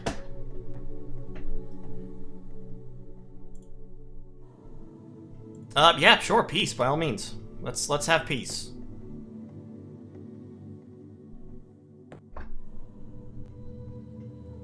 I don't care to fight you and your infinite stacks of Nagas. Not that I can't destroy them, but it's annoying.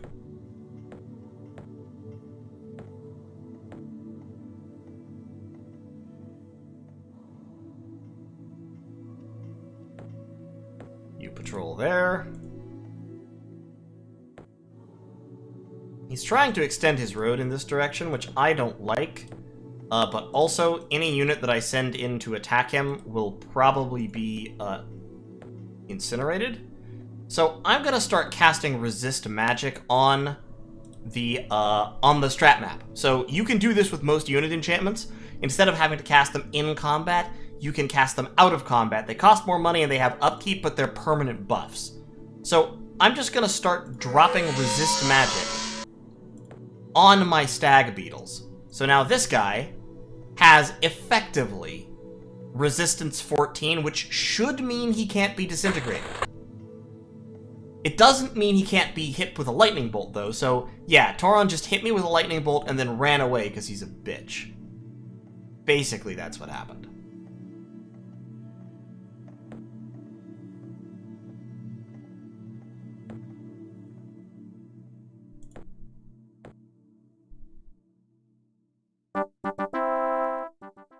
Okay, Farmer's Market. Love it. And let's go with start making settlers there. And actually, I'll tell you what. Let's make settlers there. Oh, I'm casting resist magic. That's right.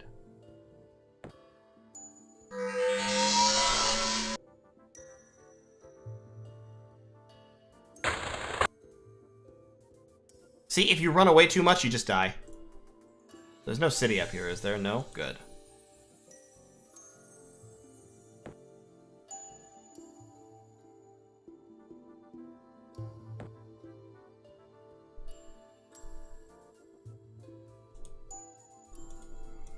Let's get you down to there.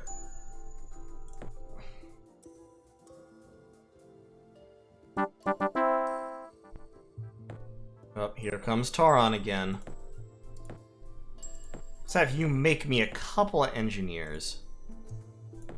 Meld with that node. And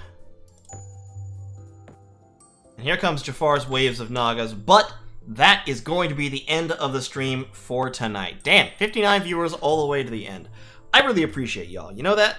I enjoy the fact, I really do, that y'all will come and watch me play these stupid old games and rant about them for hours and hours. I have fun with it. I hope you guys have fun watching it. This is Master of Magic. I'm going to finish this game out. It'll be a few more hours, probably. Games of Masters of Magic very commonly run like 5 or 6 hours long. So we're gonna... Lucid, my god. Lucid, did you just show up? That's hilarious, dude. My guy.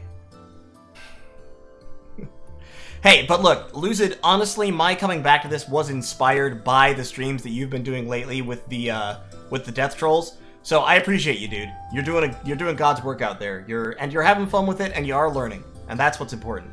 If you want tips, I'm happy to give you some tips. That said, as the viewers can attest, I have made my share of really dumb mistakes during this stream. So, you know, it is what it is. But thank you all so much for watching. Really appreciate y'all. Like I said, I'll be streaming this more. I might stream this tomorrow. I might stream a little bit of Terror from the Deep either tomorrow or Sunday. I'm not sure. Still kind of playing it by ear. And we'll see how it goes going forward. So thank you all so much, and I'll see you next time.